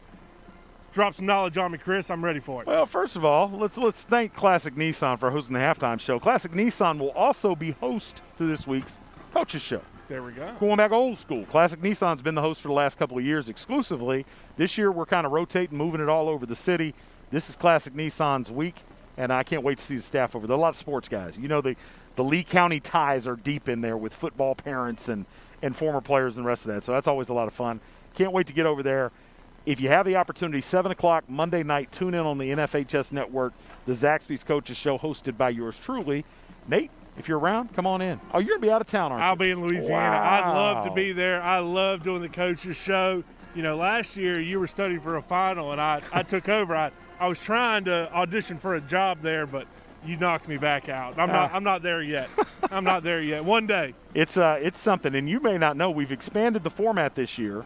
And now Union Pines is part of the show as well. So we do Southern, we do Lee County, and we do Union Pines, along with players of the game from both teams, from all three teams, and the Farm Bureau Scholar Athlete of the Week for each team. So it's a lot of moving parts, and there are days where I'm like, Nate can probably come do this better than I can because, man, it's a lot, and it's all live. But we have a great time. Zaxby's usually rolls out food for us. There's nothing more than high school football, chicken, and cars, man. What more could you ask for? So first of all, let's talk about what happened versus what we thought was going to happen. So two offenses that were sputtering coming in really kind of had again tonight. Now, I do have to say, even though they're on the wrong side of the scoreboard, Harnett Central's been a little bit more impressive on offense. They've threatened a couple of times and haven't been able to punch it in, not the least of which was from the 1-yard line where they had 3rd and goal and had a bad snap that cost them a chance, and then they couldn't convert the field goal. So the kicking game may be key in this game. But what we've seen is two defenses that look like they're ahead of their offensive counterparts right now.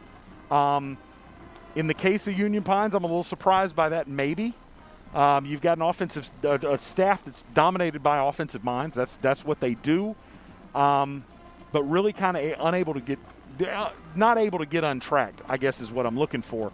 Harnett Central got to cut out the penalties, got to let the athletes make plays. They're trying to get the ball down the field. We saw early on that the run up the middle was working. We haven't seen much of it as we've gone through the game. One of these drives, Coach McGlure is going to settle in and say, we're running that thing until you stop it, and we'll see if it happens. What's your perspective on what's going on in this first half? First and foremost, Harnett Central has got to cut the penalties. I know you talked about it earlier. They had 2 red zone scoring potentials. The first one was a bad snap, as you hit on. The second one was a 15-yarder for – I forget what the reason was. But, you know, you're down on the 2-3-yard line. You've got to put points up. The kicking game really hurting them right now. This should really be a 14-7 ball game, Harnett Central. But as we stand, it is what it is. Union Pines offense really sputtering, as you hit on. I am surprised we haven't seen tunnel. We haven't seen a ton of zone read. We haven't seen a lot out of Lonnie Cox that we expect to see out of him tonight. So coming back out, the defense looking pretty stout. Led by Coach Rob Patterson and his crew there. I think they're doing a very good job. Berkey, that young man can flat lay the wood. Yes, sir. Spangler, Berkey. This Union Pines defense is good. They're sneaky good. Now, I'll say this, that the tunnel and that sort of action in your offense is only going to work if you can't play it honest. If you know what's coming, it's very difficult to do. To get teams off of that screen, you have to be able to hit the plays down the field. The plays have been down the field. We've seen Biggs appear to what we think is struggle with the lights. He's had a couple opportunities. Monahan hadn't really put the ball on the money. Ahmad Jones made one big play out of the backfield where he broke a bunch of tackles and was able to pick up big yardage. But Union Pines hasn't shown the ability to get the ball down the field, and until they do, Harnett Central is going to sit up tight, clog the middle where that tunnel has to come back into, and they're going to play it. They're going to cheat on it, And that's what you see so far. Nothing in the run game for Union Pines at all. Nothing. And we talked about the big play earlier. The one big play we've seen from Harnett Central was a reverse. Yes. To our man number 6. Marquez Jones, who had a nice first half on both sides of the ball. Had a nice first half. So really, a little bit of trickery to get their big play. Both defenses holding stout there, not giving up the big play down the field. Well, we'll see. This is a great second half. This has got a smack of last week for Union Pines. Last week it was the kicking game, the conversions that got them in trouble and ultimately led to a loss with Forest Hills. This week the difference in the game is a missed extra point on the other side of the field. Union Pines opened the scoring with Biggs on the long pass down the left sideline, took it in with about 2 minutes left in the first quarter. They converted the kick, went up 7-0. Harnett Central on the other side went down. DeAndre McAllister from short, about a yard out, punched it in.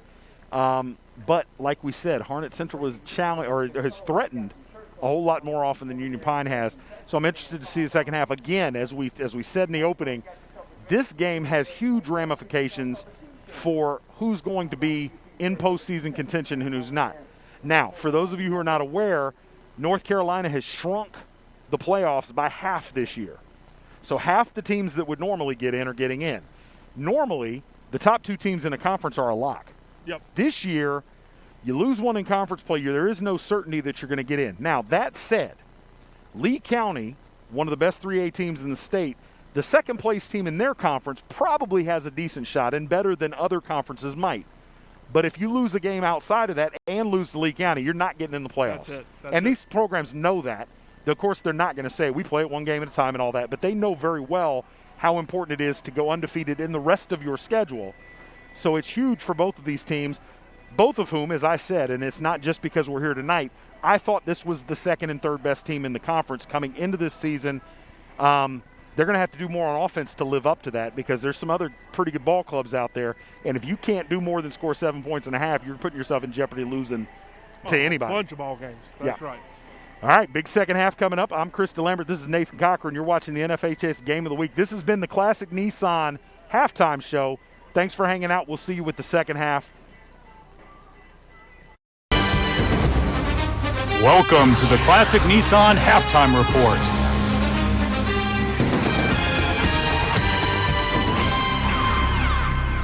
All right, soldiers. Today we decide. Are we going to run and hide? Or are we going to fight? They think it's over. Well, they got another thing coming. Because today, we're going big. Introducing Zaxby's new signature sandwich with a double hand-breaded filet, split top bun, and Zax sauce, or new spicy Zax sauce. Only at Zaxby's. WilkinsonCars.com. Come visit us at our new location in Sanford. With the same great staff and the same great service. Test drive one of our many different vehicles.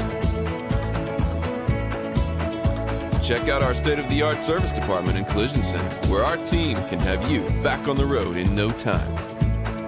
We're right across from Walmart at 3335 North Carolina 87 South. Schedule your appointment online at WilkinsonCars.com or call us at 919-842-3322. We guarantee we're the place to be at Wilkinson Chevrolet Cadillac Buick GMC.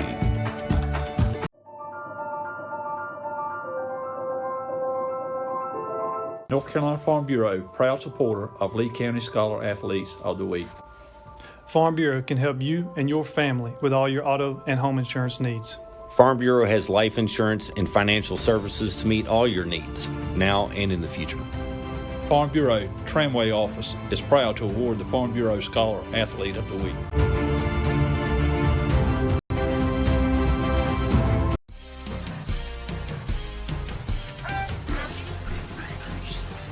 All you do is win, win, win, no matter what. We got you on our mind, we can never get enough. Every time you step into our building, everybody's hands go up. And they stay there, and they stay there, and they stay there. All you do is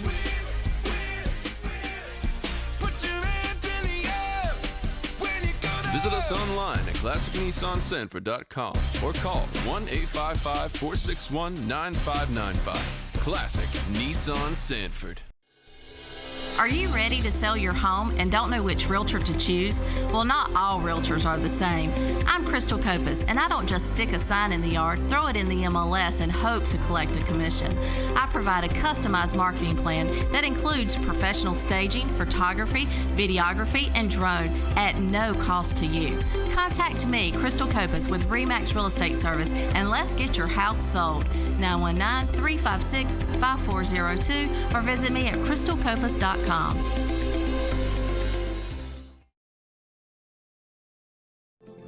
90 years ago, First Bank was founded.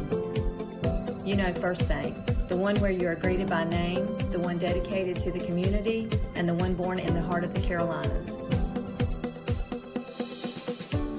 We help our customers to realize their dreams by providing financial solutions and building trusted relationships. Hi, I'm David Fashee, and we are First Bank.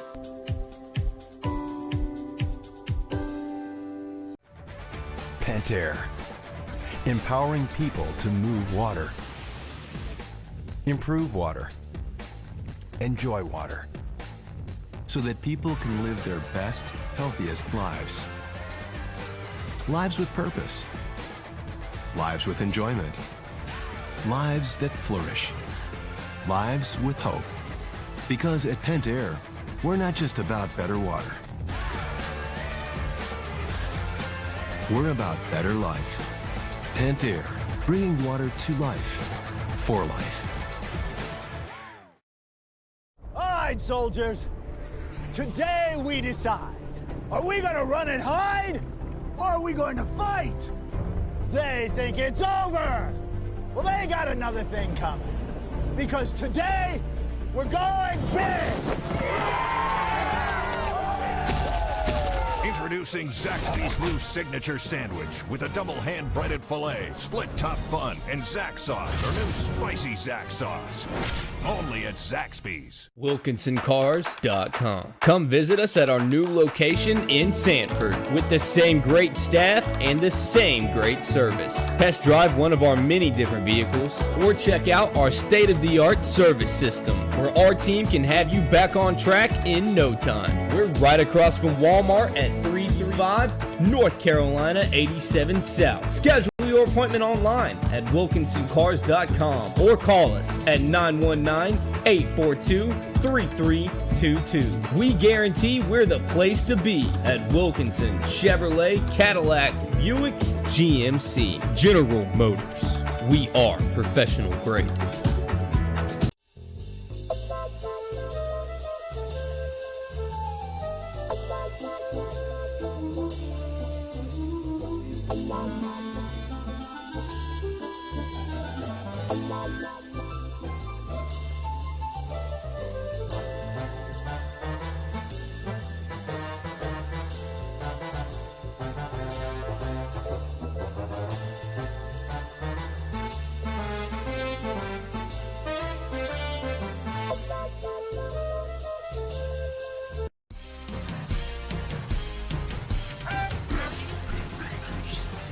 All you do is win, win, win, no matter what. We got you on our mind, we can never get enough.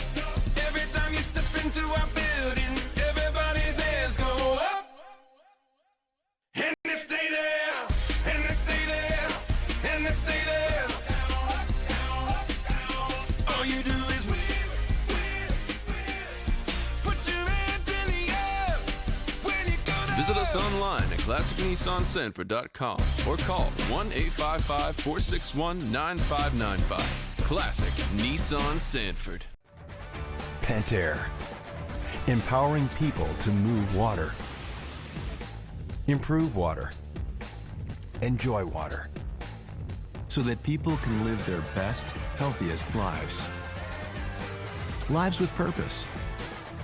Lives with enjoyment. Lives that flourish. Lives with hope. Because at Pentair, we're not just about better water. We're about better life. Pentair, bringing water to life, for life.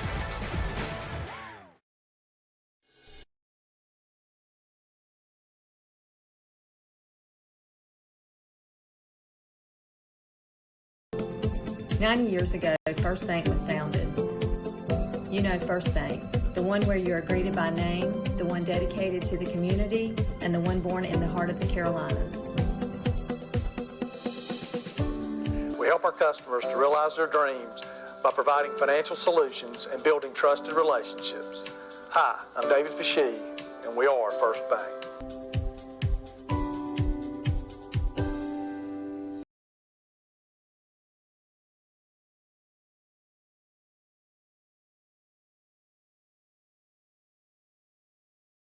Union Pines and Harnett Central engaged in a bit of a barn burner here. Krista Lambert on the play-by-play. Color tonight, Nate Cochran. Production side of the house, the executive producer Tim Kopis and New Image Media. And Win Crazley is running things downstairs in the trailer. All right, snatched up by Union Pines. Run back 32-yard line where Union Pines will take over. Nate, we talked about it in the halftime show. We wanted a good game. Looks like we got it. If you like defensive battles, this is the game to watch. Well, and Union Pines, who is an offense-dominated program. Here we go. Union Pines lining up in a trips formation to the wide side. Our Zebra crew has decided they're going to have a discussion about something, anything. I have a feeling it was a clock. The clock is not supposed to start until the ball is touched by the receiving team. 11:39. There we go. Add 10 seconds right back to it. All right. Micah Monahan, quarterback, leads the offense out onto the field. You know, it's these teams that dealt with the restrictions relative to COVID. It's easy to pick out real quick the quarterbacks that were in the system, and they have a comfort level right now that I think the others don't. Does that make sense? Absolutely. Well, Chris, you know, for people like DeAndre, he transfers at Christmas, starts second semester of 2020 at Harnett Central High School in Lillington, North Carolina. He's there a month and then says, well, see you later, and hasn't been back to school until, what, 2 months ago? Yeah. A month ago? I haven't kept up with Harnett Yeah, about County 2 months ago. About 2 months ago. Yeah, 2 months ago. Before that, they weren't allowed on the field. So even if they were in class, they weren't doing anything in organized activities. All right, a little change at running back. Little switch up, number 32 on the carry. Ross Schaefer on the carry. He has 85 yards on the season coming into tonight. And folks at home that realize that I'm deferring to you on the numbers. So we're operating with one roster tonight because I walked out of the house without. But the second part of that is the one that Mr. Cochran has. His young eyes can read. There is no chance in the dark with that font size that I can see it. So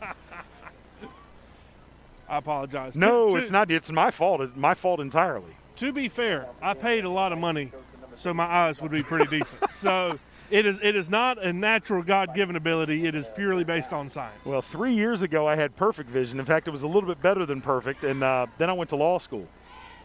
Well, there was your problem. Yes, sir. You started working with lawyers all the time. Man, working the strain on the eyes is real. That's to Ahmad Jones. Beautiful pass. He's got a step. Green. Wow.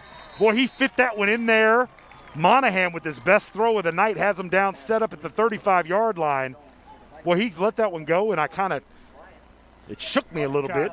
Ahmad Jones picked it and ran past everybody. Chased down by Jaden Bryant. There, right into Ahmad Jones, who ran a perfect slant route. Once he received the ball, stopped his foot, got vertical, got the best he could.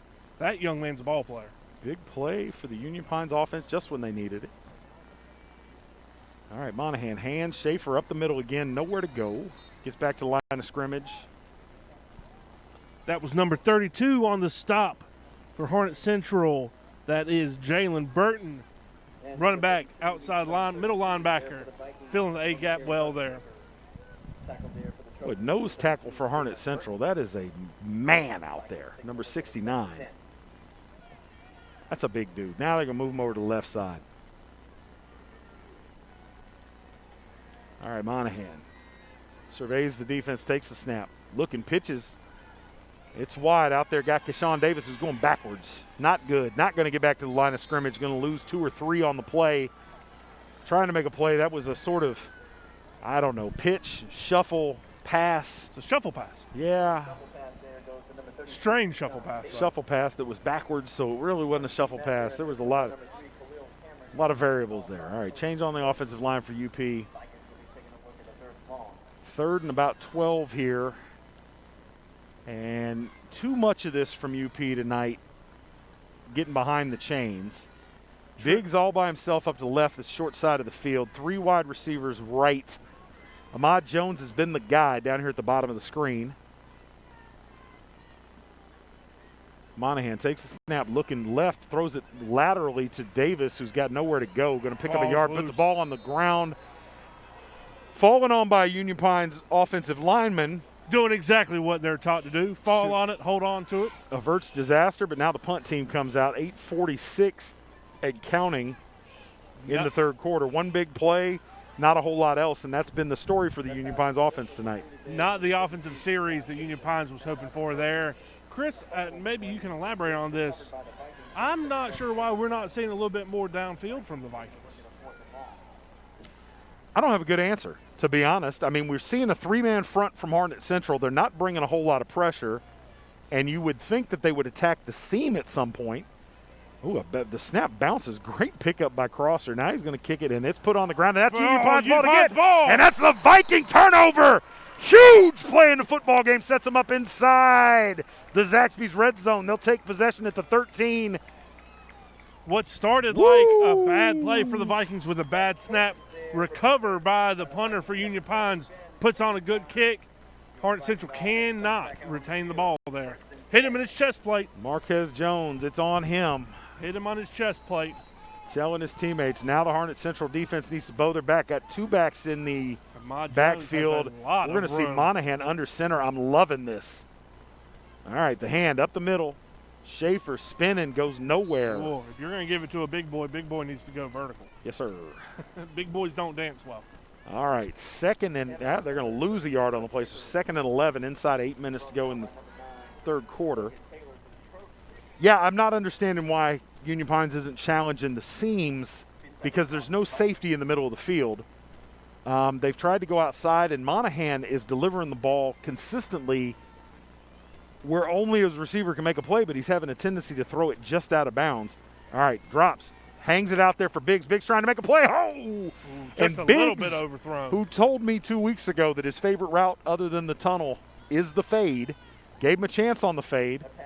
He's a little guy who actually has given up some height to the corner over on that side. Interesting call, but he went right to it. Monahan liked the matchup, threw it out there, and Biggs just unable to run under it. And here we go, 3rd down, 3rd and 11. Harnett Central, if they can force a field goal attempt here, has got to feel good about it. 2 backs in the backfield. Monahan under center, throws it to Ahmad Jones real quickly, and he threw it behind him. Confusion on the route there, and that's a bad place to have a miscommunication like that. Crosser will come out to attempt a field goal to stretch this lead to 10-6. Yeah, talking about the, down the field thing. What am I missing, Nate? Chris, even on that series, you had pylon routes that were there. You had a post route that was there. Harnett Central was in a pretty deep cushion there, and they were slanted a little bit inside. You got the hitch and go there. You got all sorts of situations that you can get the ball down the field. I'm not quite sure where it is. 34 in for the extra point. Sean Blatz. Sorry, field goal, not an extra point. Sean Blatz with the kick. It's up. It's almost and it is just through. Squeaked it in. Well, if they were doing that based on his range, they called it just right. That was the right club for the shot, buddy. There we go. All right, the field goal is good, and that stretches the lead 10-6. Union Pine's able to take advantage of the turnover. We'll be back with the kickoff in just a moment. 3 points. They now hold a 10-6 lead over the Harnett Central Trojans.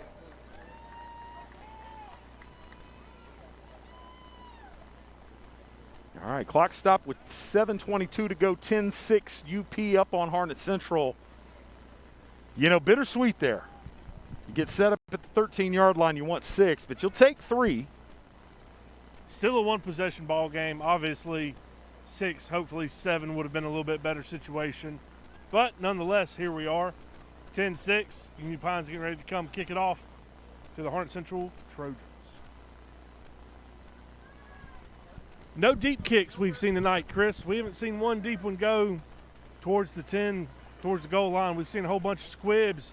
Harnett Central came out with a roller to start the second half. Well, 3 men deep for Harnett Central, and you've got a big hole in the middle of the field, really from between the 15 and about the 40, really only one guy there.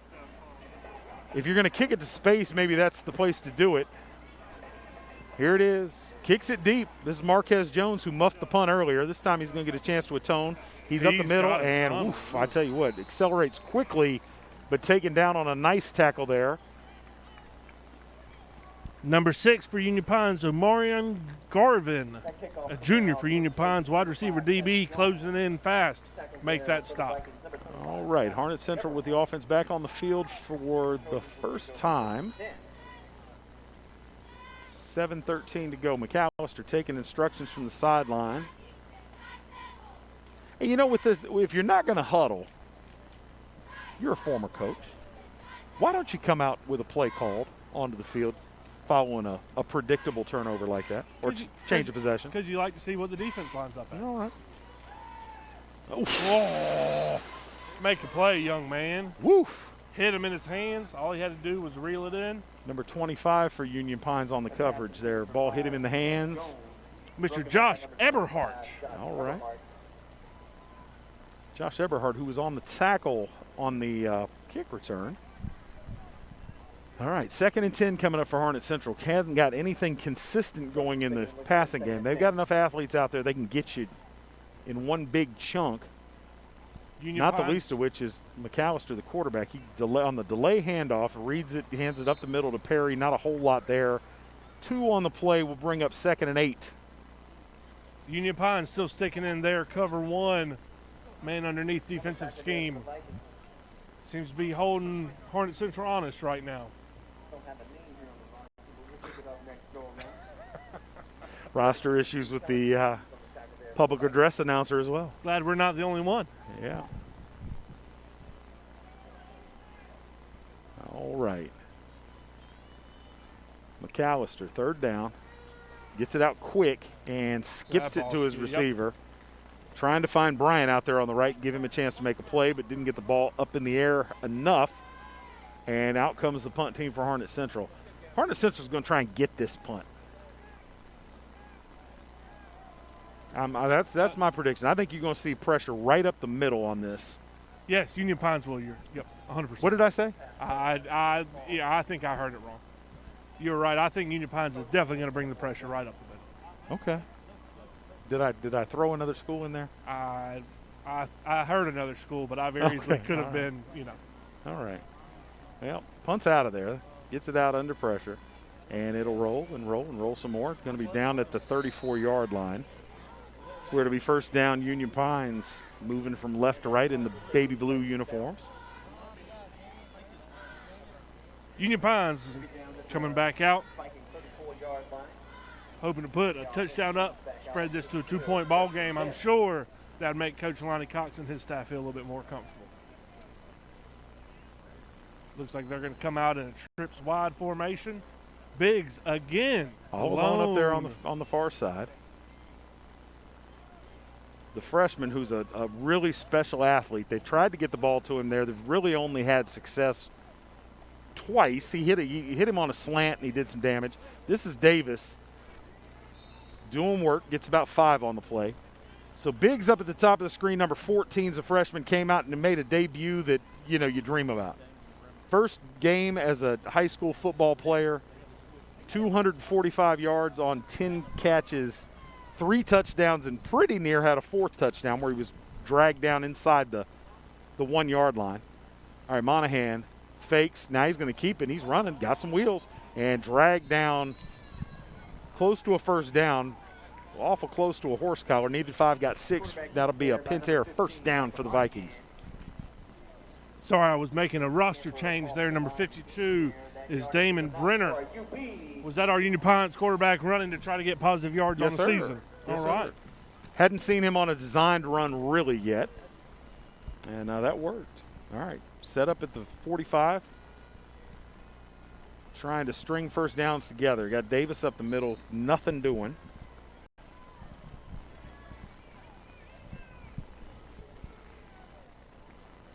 that defensive line of Harnett Central really doing a good job of controlling the line of scrimmage, as we've talked in years past, resetting the line of scrimmage one way or the other depending on which line is coming in and dominating.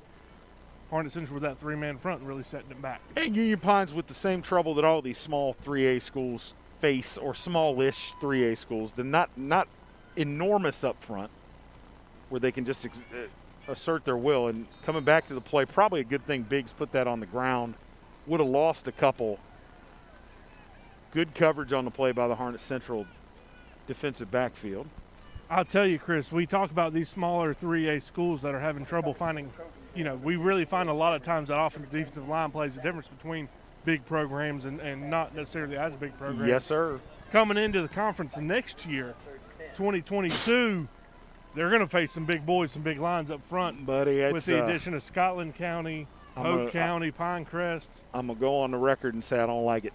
I don't like it at all. I don't like the new alignment. That's to Keshawn Davis, looking for him to make a play, asking a lot. Only gets a yard, and that'll bring out fourth down, and we're just going to keep swapping punts at this point. No, I'm going to tell you, and I'm not afraid to say it, I don't love the new alignment with the new conference because of the disparity in size between the programs in terms of the athletes they're going to put out there. Union Pines playing in a conference like that is going to be brutal, just from a physical standpoint at the line of scrimmage. I don't love it. I will say publicly, Chris, and I don't mind saying this, that every athletic director and principal that was involved in these 3A schools getting into that should lose their jobs. Wow. It is abysmal. Jeez. It is abysmal. Oof. They should be embarrassed. Jaden Bryant with the big return. Man, I was a little worried that what I said was too provocative, and you bailed me out there. Yeah, I got That's you. Nathan Cochran, Cochrane. They know where to find me. Wow. It's abysmal. Look. It's abysmal. It's, for a school like Lee County, it's real interesting because you let's face it. For the last few years, they've been breezing through conference play, so them going down into a more challenging conference is one thing. Yep. But taking Southern Lee and Union Pines, where you simply don't have the athletes that are that big that they can roll out there. Now, any team can go find a dynamic athlete or two that's a difference maker that can keep you in it. But when you're going to lose the line of scrimmage on every snap, every play, you got to rely on some real luck and special athletes from time to time. It's going to be rough. Chris, we can talk about just pure numbers right now. Southern Lee High School has 37 to 40 kids in their football program alone. They're not even carrying a JV program. They're not even carrying a JV program. Pinecrest has more on their freshman team, not JV team, not varsity team, not combined. Their freshman team. More kids than Southern Lee has in their program. We have covered games where we've seen Pinecrest dress 75 players. Yes. And that's more than a lot of these programs have in their entire program. Yes. So loss of jobs. Now, I will qualify that by saying that at the top of that conference, it's going to be amazing competition. Oh, I'm so looking forward to doing Scotland, Pinecrest. Yeah. I'm really looking forward to the broadcasting side. But I think you're going to see very quickly that you're broken into a system where there are haves and have-nots, and that's just my 2 cents. But it is and what as it you is. said, They didn't ask my opinion. So. Well, there you go. As a father of a son who will play in high school football in Lee County at some point in time in his life, I hope it changes. Well, things. There's an ebb and a flow. Things change every 4 years. And there may be some unintended consequences as Perry has the his positive yardage. Room. Got nearly 20 before he's forced down at the 36-yard line. Now, what you may see from some of these districts that are packed full of smaller schools, you may see more open enrollment. And we may end up with a situation like Fayetteville has, where you have open enrollment and all of the football players end up at Terry Sanford. Who knows? Could happen. And that'd be a shame if it did, to be honest. So, again, there's my 2 cents, and if anybody wants to talk to me about it, they know where to find me. Like you said, I'm whatever. Yeah. All right, 36-yard line, first down for Harnett Central. They're on the move, trying to erase this 10-6 lead or at least cut into it with a field goal. Jaden Bryant on the reception is going to be close to a first down, flipped over, and they're going to mark him about a yard short. So what is it with regard to that? Let's say for the sake of argument that you have a county that has a couple of schools in it and they decide, you know what, we can't compete with Pinecrest. We're going to go to open enrollment and shut down the program at one school. I mean, I think that eventuality would be shameful, but it may become a reality. Could be. I think it would be an absolute atrocity for these kids. All right. But I think or your program is going to shut down because kids are going to go and say, there's no way I'm going and getting my face beat in every week. All right, 2nd and 1. McAllister trying to pick it up, slips in the backfield, and is going to lose about 4 on the play. We've been gabbing. Harnett Central's put together a nice little offensive drive here. This is We're missing the best drive of the game. As good a sustained drive as either team's put together this evening. And there's one of those substitutions where the offense didn't substitute anybody, and this doesn't get called. I'm just saying. You can't stand it. 1:20 to go in the third quarter. Harnett Central only going to get so many more possessions tonight. Down in plus territory, needs to make this count. McAllister, quick drop. Now he rolls to his left. He's got space. He's dangerous in space and is tripped up, but he's going to have the first down. Needed 4, got 5. DeAndre McAllister, pass wasn't there, got it done with his feet, and again gets up a little gimpy. So talk about DeAndre McAllister a little bit. You had this young man back in the day as a player, correct? I coached him his freshman year at Southern Lee High School. Great young man. I want to preface everything I say by he is a respectful, kind, intelligent young man. I like everything about him. Throwing is not – he's a good thrower. He's not a great thrower. As we discussed, he struggles with the mid-distance throws. Decision-making, he makes pretty good decisions down the pipe. Oh, that wasn't one of them. Not a great decision there. Tried to force it in and got away with it. Now, so that people understand where this comes from, McAllister started the year last year with Southern as a running back / wide receiver. Yep. The starting quarterback at Southern Lee, senior Thomas Harrington, broke his hand, and McAllister, who had been the backup and had some spot duty, became the guy, and nobody really believed how well he played when he got into that role. He lit it up. If I remember correctly, we were there for yes, sir, we week were. 1 for him. Yes. After Harrington went down. And we found out he could throw the ball down the field. Yes, sir. Yeah, young man could chuck it. And, wow, pressure coming. Gets it out of there. Nice play. Abysmal. At the end of it is going to lose a couple of yards. So it looked better than it really was. So 3rd down coming up for Harnett Central. And once again, they do some good stuff, and then they start moving backwards. 3rd and about 11 here. Chris, I'm not sure what the goal was there. They were showing screen, offensive line block screen. Wide receivers just kind of stood there. All right, Harnett Central with a big 3rd down in this ball game. Going to take a timeout and talk about it. Well, nope. There's the end of the quarter. There we go. They don't need a timeout. They're going to take it to the end of the quarter. We'll flip into the field. And while they do, we'll take a quick break. You're watching the NFHS Game of the Week. 90 years ago, First Bank was founded. You know First Bank, the one where you are greeted by name, the one dedicated to the community, and the one born in the heart of the Carolinas. We help our customers to realize their dreams by providing financial solutions and building trusted relationships. Hi, I'm David Fashee, and we are First Bank.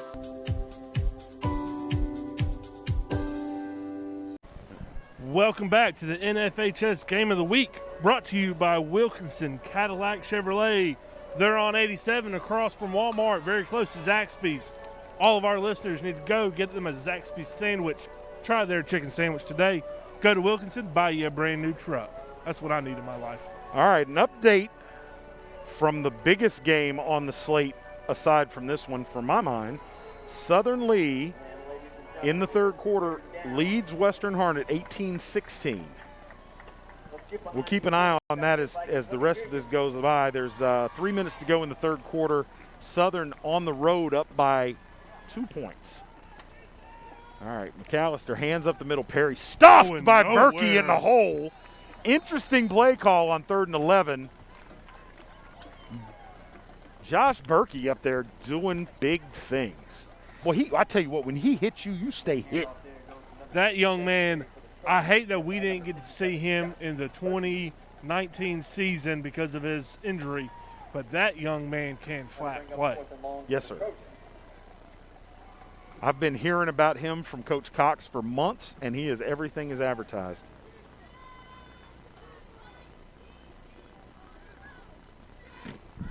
All right. All right, little trickeration on fourth down, going a delay where they snapped the ball. Nobody on the offensive line moved, and it all fell apart, and that was kind of a disaster. I thought it was a false start, but it wasn't. The center, and I think there was an issue with the snap count, and the center came too early with it, and the only person that can't be offsides or have a false start rather is the center, and I think that's what happened. There we go. All right, 11-15. Harnett Central wasting a precious possession there after a good start to it, and Union Pines with a chance to really kind of start nailing here. If they can march down the field and score, it gets really complicated for Harnett Central. Micah Monahan in at quarterback, as he has been all night. Keshawn Davis in the backfield brings Ahmad Jones in motion, and Davis nothing up the middle there. Harnett Central really, for most of this game, has kind of controlled the line of scrimmage on both sides. It hasn't resulted in any real positive impact. It's kind of odd how that goes. All right, Davis checks out with an equipment issue. We'll see see what they do. Looks like Schaefer's going to check in at tailback. I thought we might see Ahmad Jones at tailback at some point. Like I said, in years past, he's played in the backfield. Kind of been the feature back at a couple of points during his career here, but he's been out there wide right exclusively. Biggs on the far side of the formation is the wide receiver on the left. And looking for Jones, got him. Oh, and he overthrows him. Jones blew right by Bryant. Bryant really, I think at this point, feels like he knows what the top end speed for Jones is and that he can catch up. So he's not going to let him get anything underneath, and the double move and the blow by is just not working. Number 4, Jaden Bryant, had a whole lot of blue in his hand, though, I'll tell you. Well. But wasn't called, so it didn't happen. I think if I'm going to try and run a go route, I'm going to run it to Biggs down here. I like that matchup a little bit better. Biggs with a whole lot more speed, might be the fastest player on the field. Lined up against Mr. Khalil Cameron of the Trojans. All right, 3rd and 11. Union Pine's going to take a timeout. 10-17 left to go in the ball game. Up 4. They'll talk about it, and we'll pay some bills. WilkinsonCars.com. Come visit us at our new location in Sanford. With the same great staff and the same great service. Test drive one of our many different vehicles. Check out our state-of-the-art service department and collision center, where our team can have you back on the road in no time. We're right across from Walmart at 3335 North Carolina 87 South. Schedule your appointment online at WilkinsonCars.com or call us at 919-842-3322. We guarantee we're the place to be at Wilkinson Chevrolet Cadillac Buick GMC. All right, welcome back to Cameron, North Carolina. Union Pines hosting Harnett Central in a huge matchup in the Tri-County 6. And Union Pines just by a nose getting the better of this, up 10-6 in the fourth quarter. Coming out of this timeout, 3rd and 11. You don't want to make a mistake deep in your own end, but you got to keep your defense off the field. Biggs in motion for the first time in the game, and they're running the wheel route to Biggs, but it kind of never came together. Jones on the crosser, hitting the chest, wasn't ready for it, and just like Harnett Central, they kind of sputter. 4th and 11, and the punt team comes out for Union Pines. You've been calling for the wheel route. They had it set up. It was there. But I'm not 100% sure, and I always talk to coaches about this, and they kind of tell me it's not as big a deal as I think it is.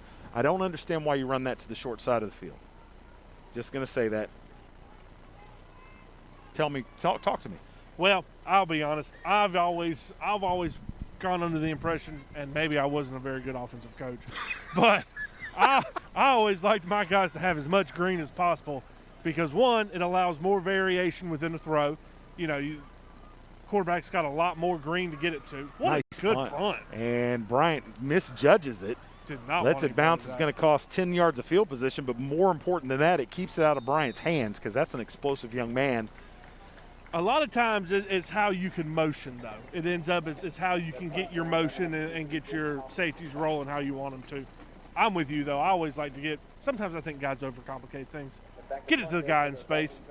Get the ball to your best athlete in space, and good things are going to happen. Well, it was covered up. They ran Biggs in motion, ran him past Jones on the right side, and he curled it up, ran the wheel route. It wasn't there. And Monahan checked it down to Jones, and Jones wasn't ready for it.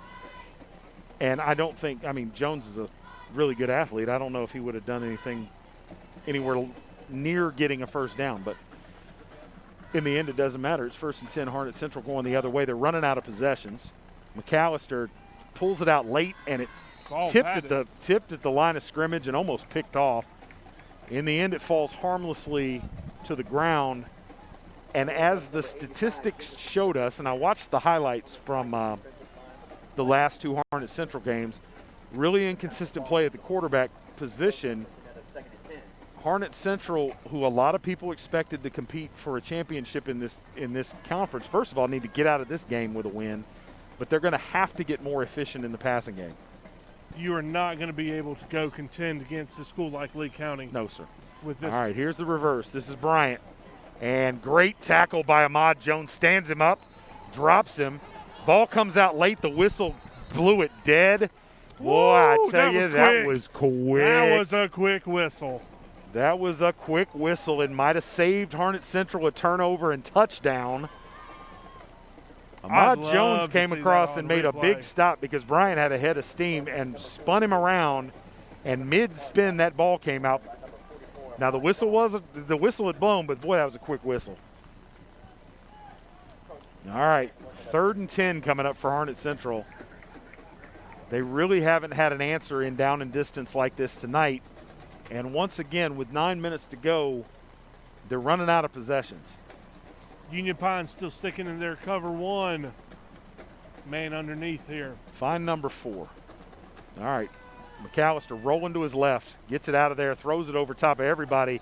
And after all that, still, man with a chance to make a play, Marquez Jones, it went through about 3 people's hands, got to Jones, and he couldn't bring it in. And that's a huge drop at the end of that, as Harnett Central's going to have to punt backed up. And this is the one phase of the game where UP has really had the upper hand. They flip field position, and their fielding of the punts has been clean, whereas Harnett Central, you've seen a series of short punts, and we had the turnover and a whiff on the muff. Yep. So Deere back for the Vikings.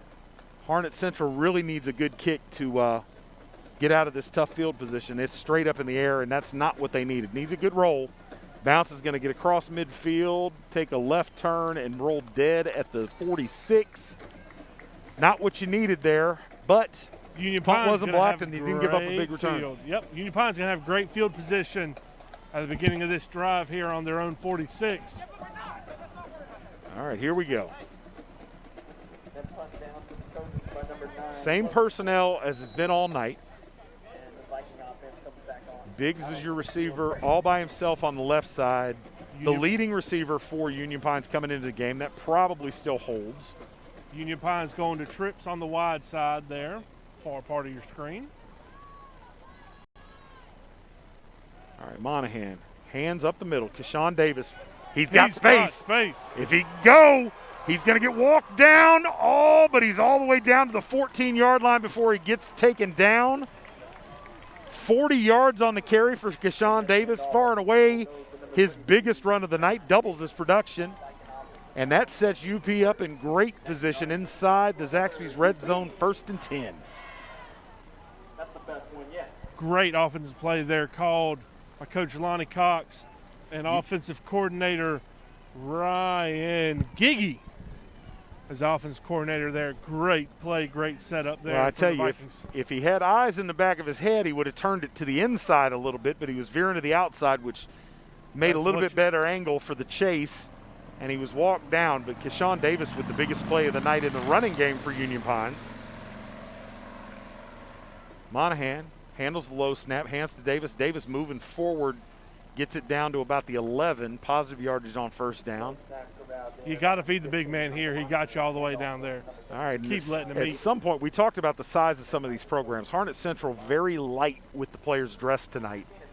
To give you some perspective, I'm counting about 15 on the sideline, not 20. And a lot of these guys playing both ways. You might see fatigues be a factor here as we move deeper into the fourth quarter. So, Chris, with the 11 on the field plus 15 to 20 on the sideline, we're looking at maybe 30 players. Yes, sir. Oh, it's through his legs. Monahan has to slide onto it. And twice now we've seen it in the game, once for each side. Deep in enemy territory, a bad snap has made things more complicated. This is a little bit less dramatic than the Harnett Central bad snap, but this will back them up. You got 3rd and 17 coming up all the way back outside the red zone from the 21 now. This is probably 4-down territory. We saw the longish field goal attempt, but you're going to need probably 5 or 6 on 3rd down. I don't think they're close to giving that one a whirl again. Well, there's also the other thing with field goals is you've always got the chance it can go the other way. Yes. And the farther out you are with these high school kickers, the lower the trajectory. All right. Coach Cox wants a chance to talk about it. He's going to use his second timeout. We'll take a quick break. You're watching the NFHS Game of the Week. UP up 10-6 on Harnett Central. Are you ready to sell your home and don't know which realtor to choose? Well, not all realtors are the same. I'm Crystal Copas, and I don't just stick a sign in the yard, throw it in the MLS, and hope to collect a commission. I provide a customized marketing plan that includes professional staging, photography, videography, and drone at no cost to you. Contact me, Crystal Copas, with RE/MAX Real Estate Service, and let's get your house sold. 919-356-5402 or visit me at crystalcopas.com.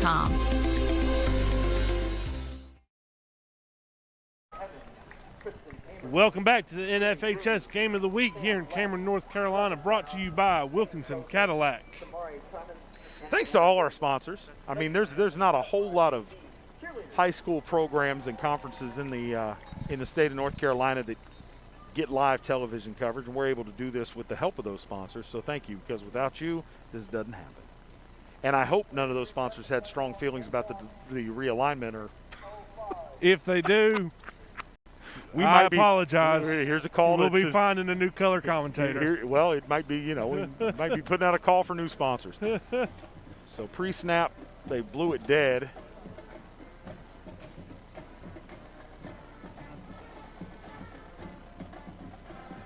Chris, I got to be more careful with that. I apologize to all of our sponsors. I don't think that any of them particularly care. And to be honest, most of them that do care probably agree with you.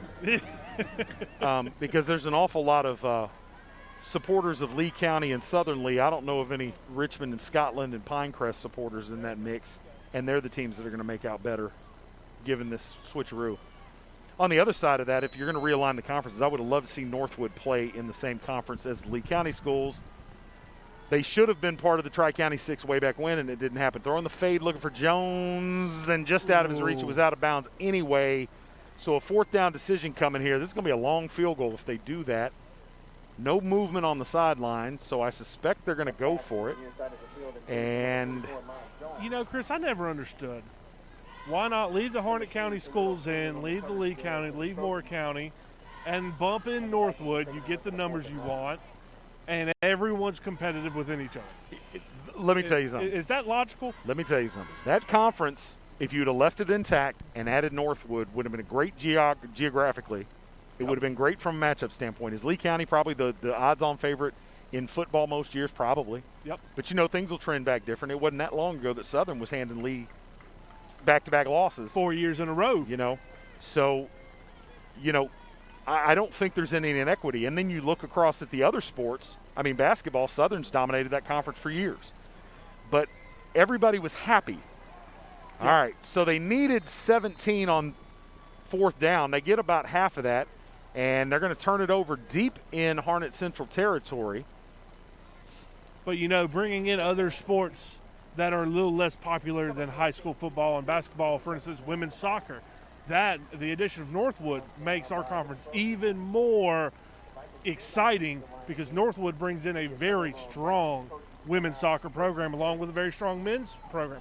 Also, their tennis programs, baseball as well, Coach David Miller at Southern Lee won multiple conference championships, now at Northwood.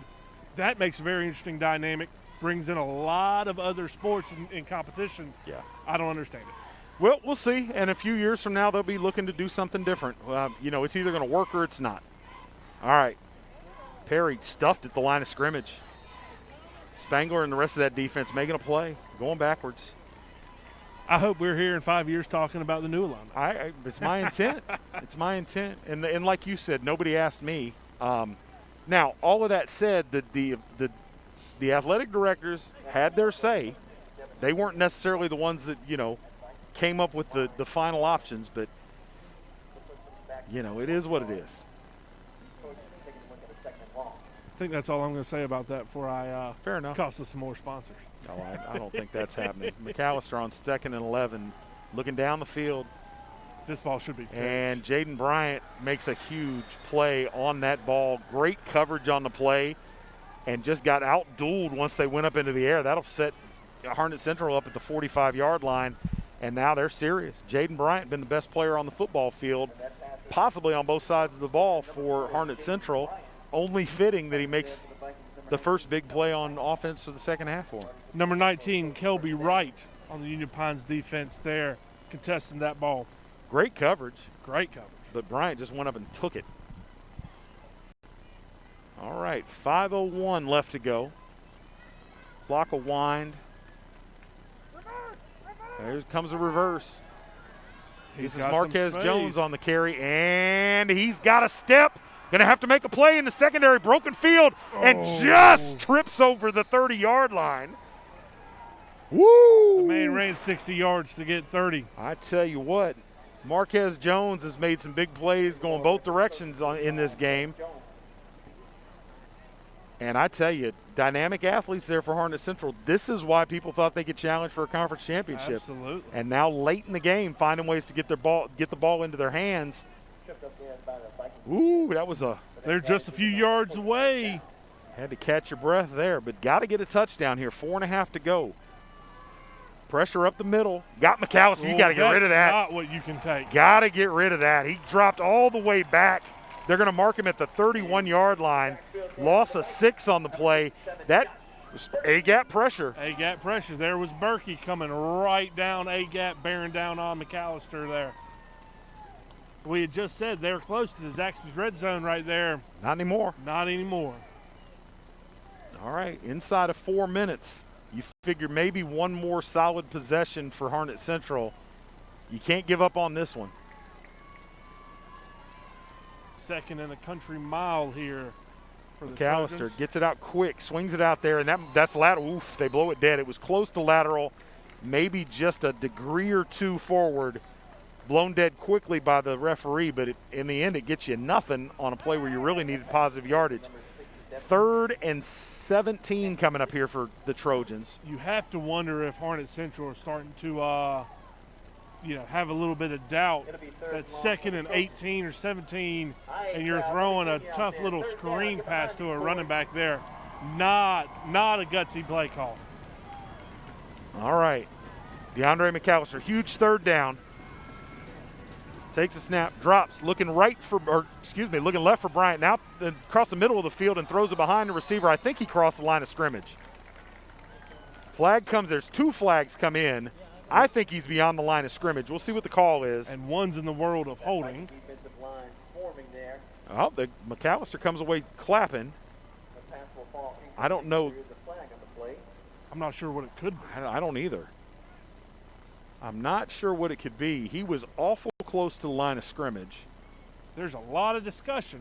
The area of the flags, as you said, would lead you to believe it's holding, but his reaction is going the other direction. I don't know what the call is going to be. Hands to the face, maybe? Not a late hit on the quarterback, certainly. Of course, we've seen some that were, tight, so maybe, well, no reason to speculate. We'll let the official tell us. With the microphone.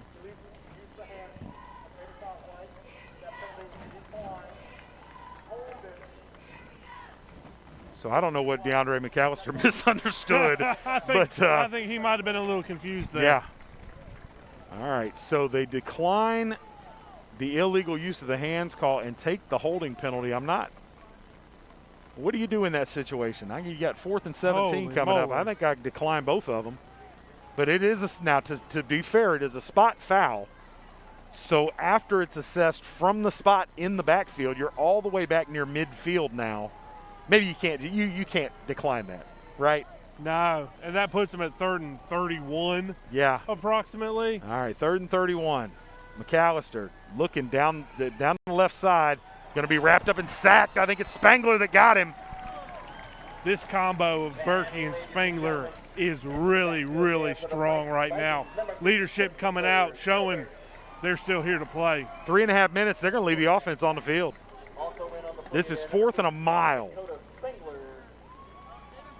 I don't know what's going to – there's a foul. I think they're going to get – this is going to be on the sideline. Bryant has gone off the field and dropped his helmet. He said something to somebody, I think. It looked like Coach McGlure was on the field.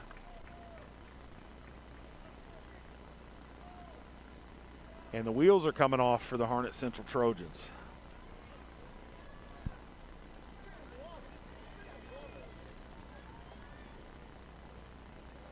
It was already 4th and number 4 ejected. Jaden Bryant, not sure what was said. I'm sure it wasn't sponsor approved. That is enormous on several different levels. First of all, that's your number 1 corner, probably your best weapon on offense. And it was already 4th and 36. Now they're going to mark 15 more off. It's going to be 4th and 51. That's a post whistle foul. As it should, yeah. So it's a dead ball foul. You're not going to decline this. We got 4th and 51 coming up for Harnett Central. Chris, it's not very often you get to see 4th and 51. No, sir, it's not. They're going to punt the ball, and it won't even get back to the first down line. You generally run out of football field before you get backed up that far. Quick update from around the Tri-County 6. Southern Lee starting to roll on Western Harnett High School, 31-16. Looks like Coach McClure and his Cavaliers are well on their way to their 2nd win of the season. Now we could pretend that we're disinterested observers, but we are, based out of Lee County. And Southern and Lee County, well, that's incomplete. Skips it to the receiver, and Union Pines is going to take over in plus territory. And I tell you, this game changed in about 90 seconds. I'm not even sure why you would even go for that, Chris. Well, you're going to run out of football game. You got less than 3 minutes to go. I get it. I don't know. I think I probably would have punted it too. But you got it. You want to talk about a disheartening way to lose a ball game. You're set up with all the momentum after 2 huge plays. Yep. The last of which was the reverse to Jones, had you set up down near the red zone, all the momentum, Union Pines reeling a little bit, and all of a sudden you're backed up like this. Maybe the best player on your team is thrown out of the ball game. Yep. And now Union Pines just needs to run 2.5 minutes off the clock and get out of here with a W. It's a big deal. Now, this game is a big deal for Union Pines as far as what happens the rest of the conference schedule. The game that you're talking about, Western Harnett Southern, that's a huge game because either one of those teams now is in the mix. Southern, like I said, we could pretend to be disinterested observers. We're not. We're based out of Lee County. We do more coverage of Southern Lee and of Lee County High School than anybody else. Coach Mike McClure, I talked about it. You talked about it. That's a huge win for that program. Absolutely. That program got sent reeling by what's gone on in the last year. Coach Ken Neal stepping aside late in the hiring cycle. Coach McClure coming in, and then the COVID restrictions and everything else on top of that, he was trying to run that program, hadn't even moved to Lee County. He hadn't even met his kids. Was he a hadn't state set away. foot on a campus. And then you come back, and with everything going on, they've had trouble getting kids to come out as part of the program. Yep. They kind of cobbled it together, and back-to-back wins to go to 2-1. If they can hold on at Western Harnett, that would be enormous for that program. Absolutely. A catalyst that they really could use. So great to see that going on. Here, Union Pines now in the catbird seat if they can hold on here for the next 2.5 minutes to challenge Lee County as champions in the Tri-County 6. Now, they got a lot of football to play, and there's some good teams on this schedule, but getting past Harnett Central is going to be enormous. All right, there's the carry by number 45. Will get them a couple. Timeout Harnett Central as they try to stretch these last couple minutes out as far as they can. And I counted, I think I have 31 players dressed tonight for Harnett Central. That's hard. 31 players, that's tough. And you just lost one, so make that 30, and he's out next week. And to contrast, you talked about Pinecrest, but you talked about, the size of programs. Lee County, the Yellow Jackets, Big Daddies in the Tri-County 6 for the last few years. Yep. They won their JV game last night 41-0, and I don't even have to look to tell you they had more than 31 players dressed to play JV. Without a doubt. Without a doubt. All right, 3rd and about 13. No chance the ball's going in the air here. No chance. What do you think, Nate? I think Union Pines is going to run another one of their double-back dives here. Interesting set on the defense. They dropped a deep safety for the first time tonight. Of course, they've crowded everybody up in the box. 7 men in the box. Back is picking his way, stays in bounds, which is good. And that'll bring up 4th down. This will get us down to about 1:30 before they run a play or punt this. You talked about working with McAllister back in the day when he was a freshman on that quick kick. This is where I would do that. I'd never want to line up in high school football to punt in this type situation. You only need to get the ball out of there. And if you line up in a punt formation, you're running the chance of a block. If you line it up with your quarterback and just let him take a step and kick it, I think you eliminate the chance of taking a negative play. I think Coach Cox here is going to run the clock, call a timeout. That's exactly what he did. He gets all of it. He's going to stop the clock with 1:18 left. We'll take one last break and be back for the finale of Union Pines, Harnett Central. 90 years ago, First Bank was founded. You know First Bank, the one where you are greeted by name, the one dedicated to the community, and the one born in the heart of the Carolinas. We help our customers to realize their dreams by providing financial solutions and building trusted relationships. Hi, I'm David Pashee, and we are First Bank.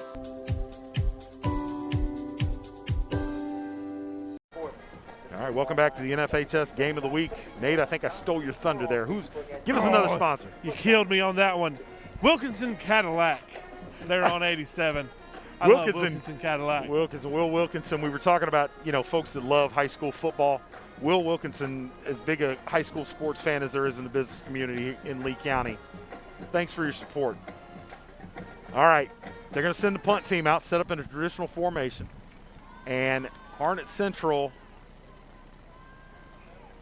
doesn't look like they're lining up trying to come get this. I think I'd send the house after this punt. I would send all 11. Especially given the offense really hadn't done a lot. Ooh, I tell you what, the punter almost went to one knee, tried to get it down, kicked it about 2 yards too far. Well, I tell you what, he did a fantastic job. Oh, we got a flag on the far side. Sorry, didn't mean to interrupt you. There's a helmet off of a Harnett Central player. But I tell you what, I'd like to go back and watch that. He looked like he was net down. Boy, he got that leg stretched, and if that knee touches the ground in high school football, you're down where your knee touches. Now, they got a procedure call. Man, I tell you what, I'd come after this punt. I would send all 11, Chris. I would back them up, make them do it again, even though, you're going to take it on the touchback, and that's what they're going to back them up, which is interesting. But I would be bringing 11 men. And if you want to make a play and try and fake it and pick it up, cool, good on you. Yep. But given the struggles of the offense and the fact that I'm going to go out there without my primary weapon in the offense, I'd like my chances of blocking a kick and taking it back better than trying to line up deep in my own end and walk this thing down the field in a minute. And Union Pines has not had good snaps all night. Nope. They've had snapping issues. Send the house, boys. Send the house, Trojans. I mean, we saw Let's Crosser. make this interesting. We saw Crosser pick one up off the ground and punt it. We saw that one where it was short, and he went up there to go get it. I'd bring 11. And Coach McLeod disagrees with me. He's got 2 men spread out wide, 8 men in the box, not crowding the line of scrimmage. Not even looking like they're interested in coming after. Marquez Jones, no, they don't bring pressure, and he pops it out of there, almost hits a Harnett Central really player. Good heads-up play by number 3, Khalil Cameron, to get out of that way. Been that could have been ball game right there. That ball was going to hit him in the head, and he ducked to get out of the way. And had he not, it had banked right off his head back into the field of play, and who knows what would have happened from there. So DeAndre McAllister, 81 yards to go, 1:06 to do it. With a 4-point deficit. Scoreboard shows 3 timeouts left. I don't know that that's accurate. I don't think that's right. All right. Be interested to see number 5, Marquez Jones, with the ball in his hand. That would be my target. All right, here he goes. Or number 3, looking Khalil down Cameron. the field. Nope, now he's going to check down to Perry out of the backfield. Devin Perry running toward the sideline and manages to go laterally out of bounds. Stops the clock, 56 seconds to go. Nice play on first down. And if you're Union Pines, don't play this too soft. I mean, you don't want to give too much space to Jones, who's probably the biggest threat out wide, but you also don't want to play this shell and let them walk it down the field. Let's also not forget here, number 15, Ben Phillips, has been a choice throughout the season already. I know we're only 3 games in. He's made a couple big plays down the stretch here. Keep your eyes on him on the near side. All right, 1st and 10 at the 35. Clock will wind on the snap. McAllister rolls to his right, looking down the field, hurls it as far as he can. It's underthrown, and it's oof. Ahmad Jones coming across, trying to make the pick, not quite able to hang on to it. 2nd down. That play took 6 seconds. There was our man, Ben Phillips. Looked like he was playing a little bit more DB than he was wide receiver there at the end, just trying to break up the ball from Ahmad Jones. Seemed to have a bead on it. Well, and McAllister rolling, not able to get his feet set. Arm strength just not there to throw cross body like that. Yeah, when he gets his feet set, he can wing it down the field. But on the run, that's a tough ask. All right. 46 seconds to go. McAllister, straight drop, looking down the right side, going to be wrapped up. Ball's out, and that is going the other way. Game. That's going to be it. As that man, DeAndre McAllister, put the ball on the ground for the last time tonight. Berkey walks out of there. Looks like Spangler punched it out. Berkey comes up with it, and that is all she wrote, sir. It's a ball game. 34-yard line, 1st and 10 for Union Pines, and I think you'll see them take a knee here. Union Pines can get a victory formation. 38 seconds to go, and barring a minor miracle, Union Pines is going to get out to an undefeated 1-0 starting conference play, 2-1 overall. And talking earlier about the fact that the second-place team in each conference has got no assurance of getting into the playoffs. None of that preseason stuff really mattered with regard to all that. Now, if it gets down to a strength of schedule type situation, it'll have some bearing. Monahan drops back, takes a knee. Clock will keep running. Harnett Central is going to call a timeout. Clock stops the clock at 37. Union Pine seems to be struggling with some personnel right now. Well, put my microphone over there. Let them get some of that. I don't know. We might get in trouble with the FCC if we do that. What a big win, though, for the Union Pine Vikings. We talked about it time and time again. This was going to be what we thought the second place team going into the end of the year. Here we have it. Harnett Central, though, just not what we anticipated seeing tonight. Well, and you can see that the athletes are there. You can see they got playmakers on both sides of the football. However, you got to find a way to get the ball to those guys in space and put it all together. And this is a short schedule. There's not a whole lot of room for error. No. You're talking about a team that's now taking a conference loss.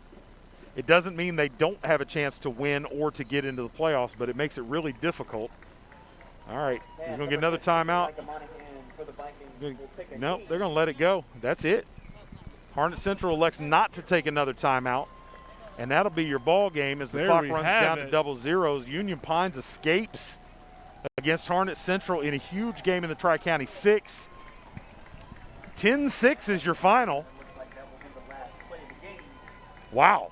What a finish. I tell you what a wild game that we were not anticipating. It really, really was. And I think both teams with some things to work on. We'll take a quick break. Your final here from Cameron, North Carolina, Union Pines 10, Harnett Central 6.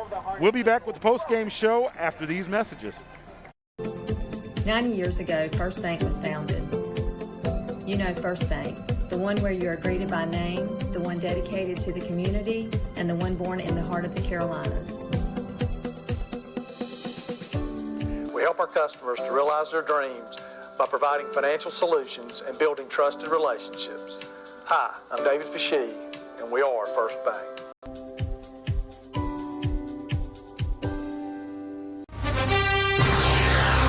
First Bank presents the post-game show on the NFHS Network.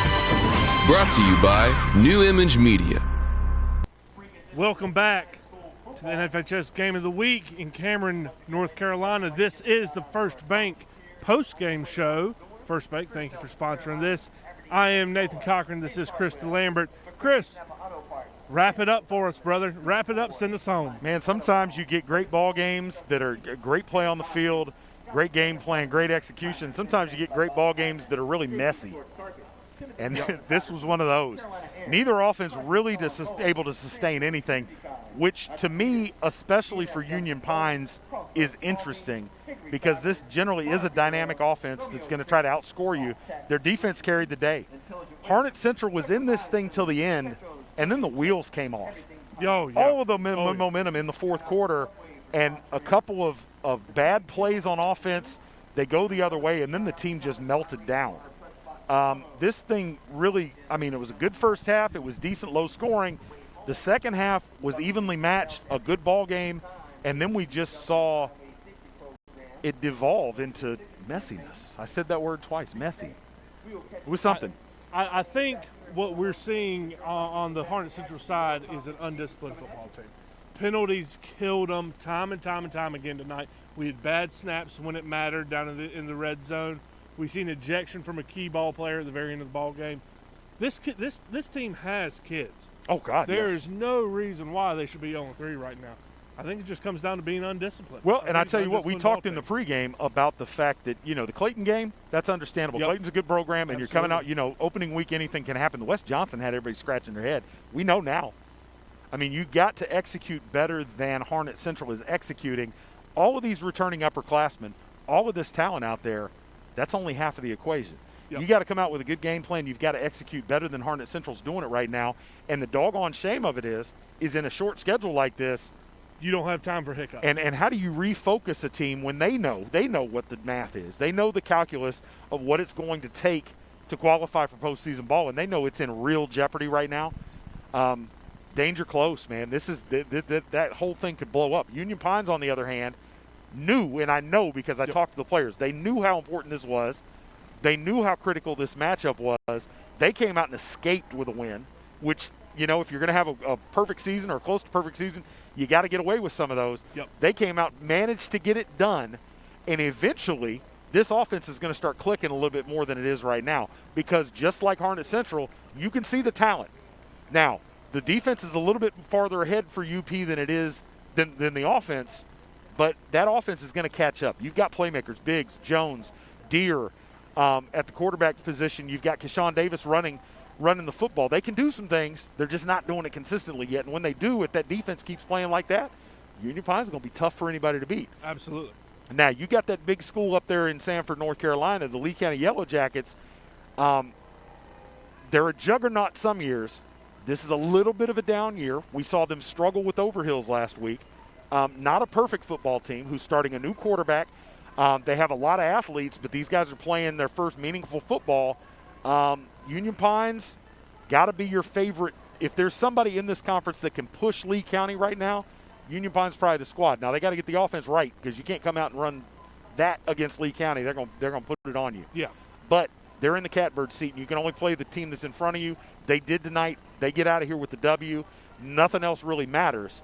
And Coach Cox and these Union Pine Vikings, they're in the hunt.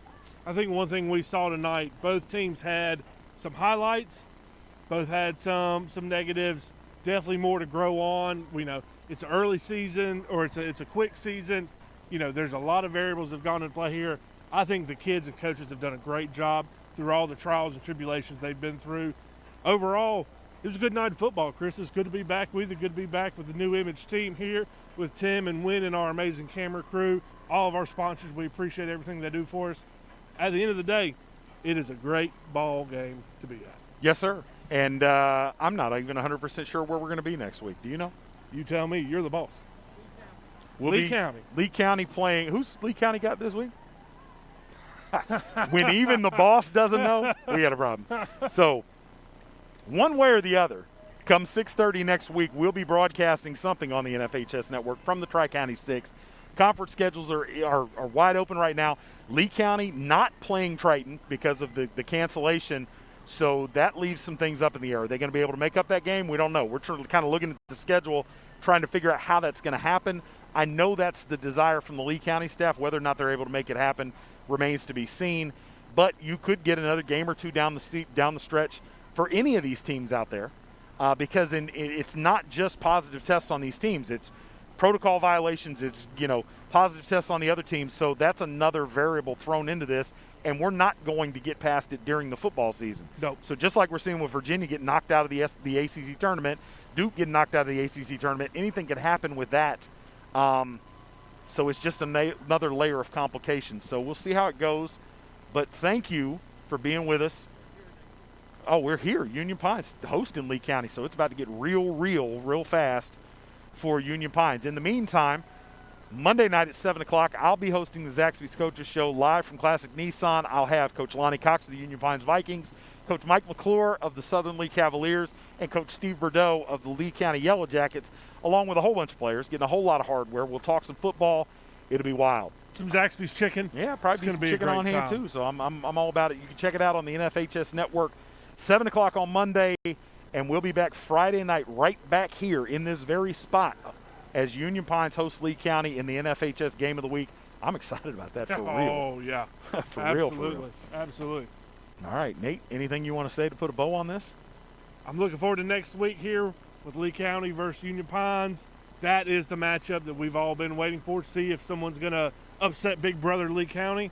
We'll see how it goes tomorrow night. I'm catching a red eye out of Louisiana Thursday night just to be here with you, Chris. Fantastic, man. Good to have you back. I'm Krista Lambert. This is Nathan Cochran. Peace.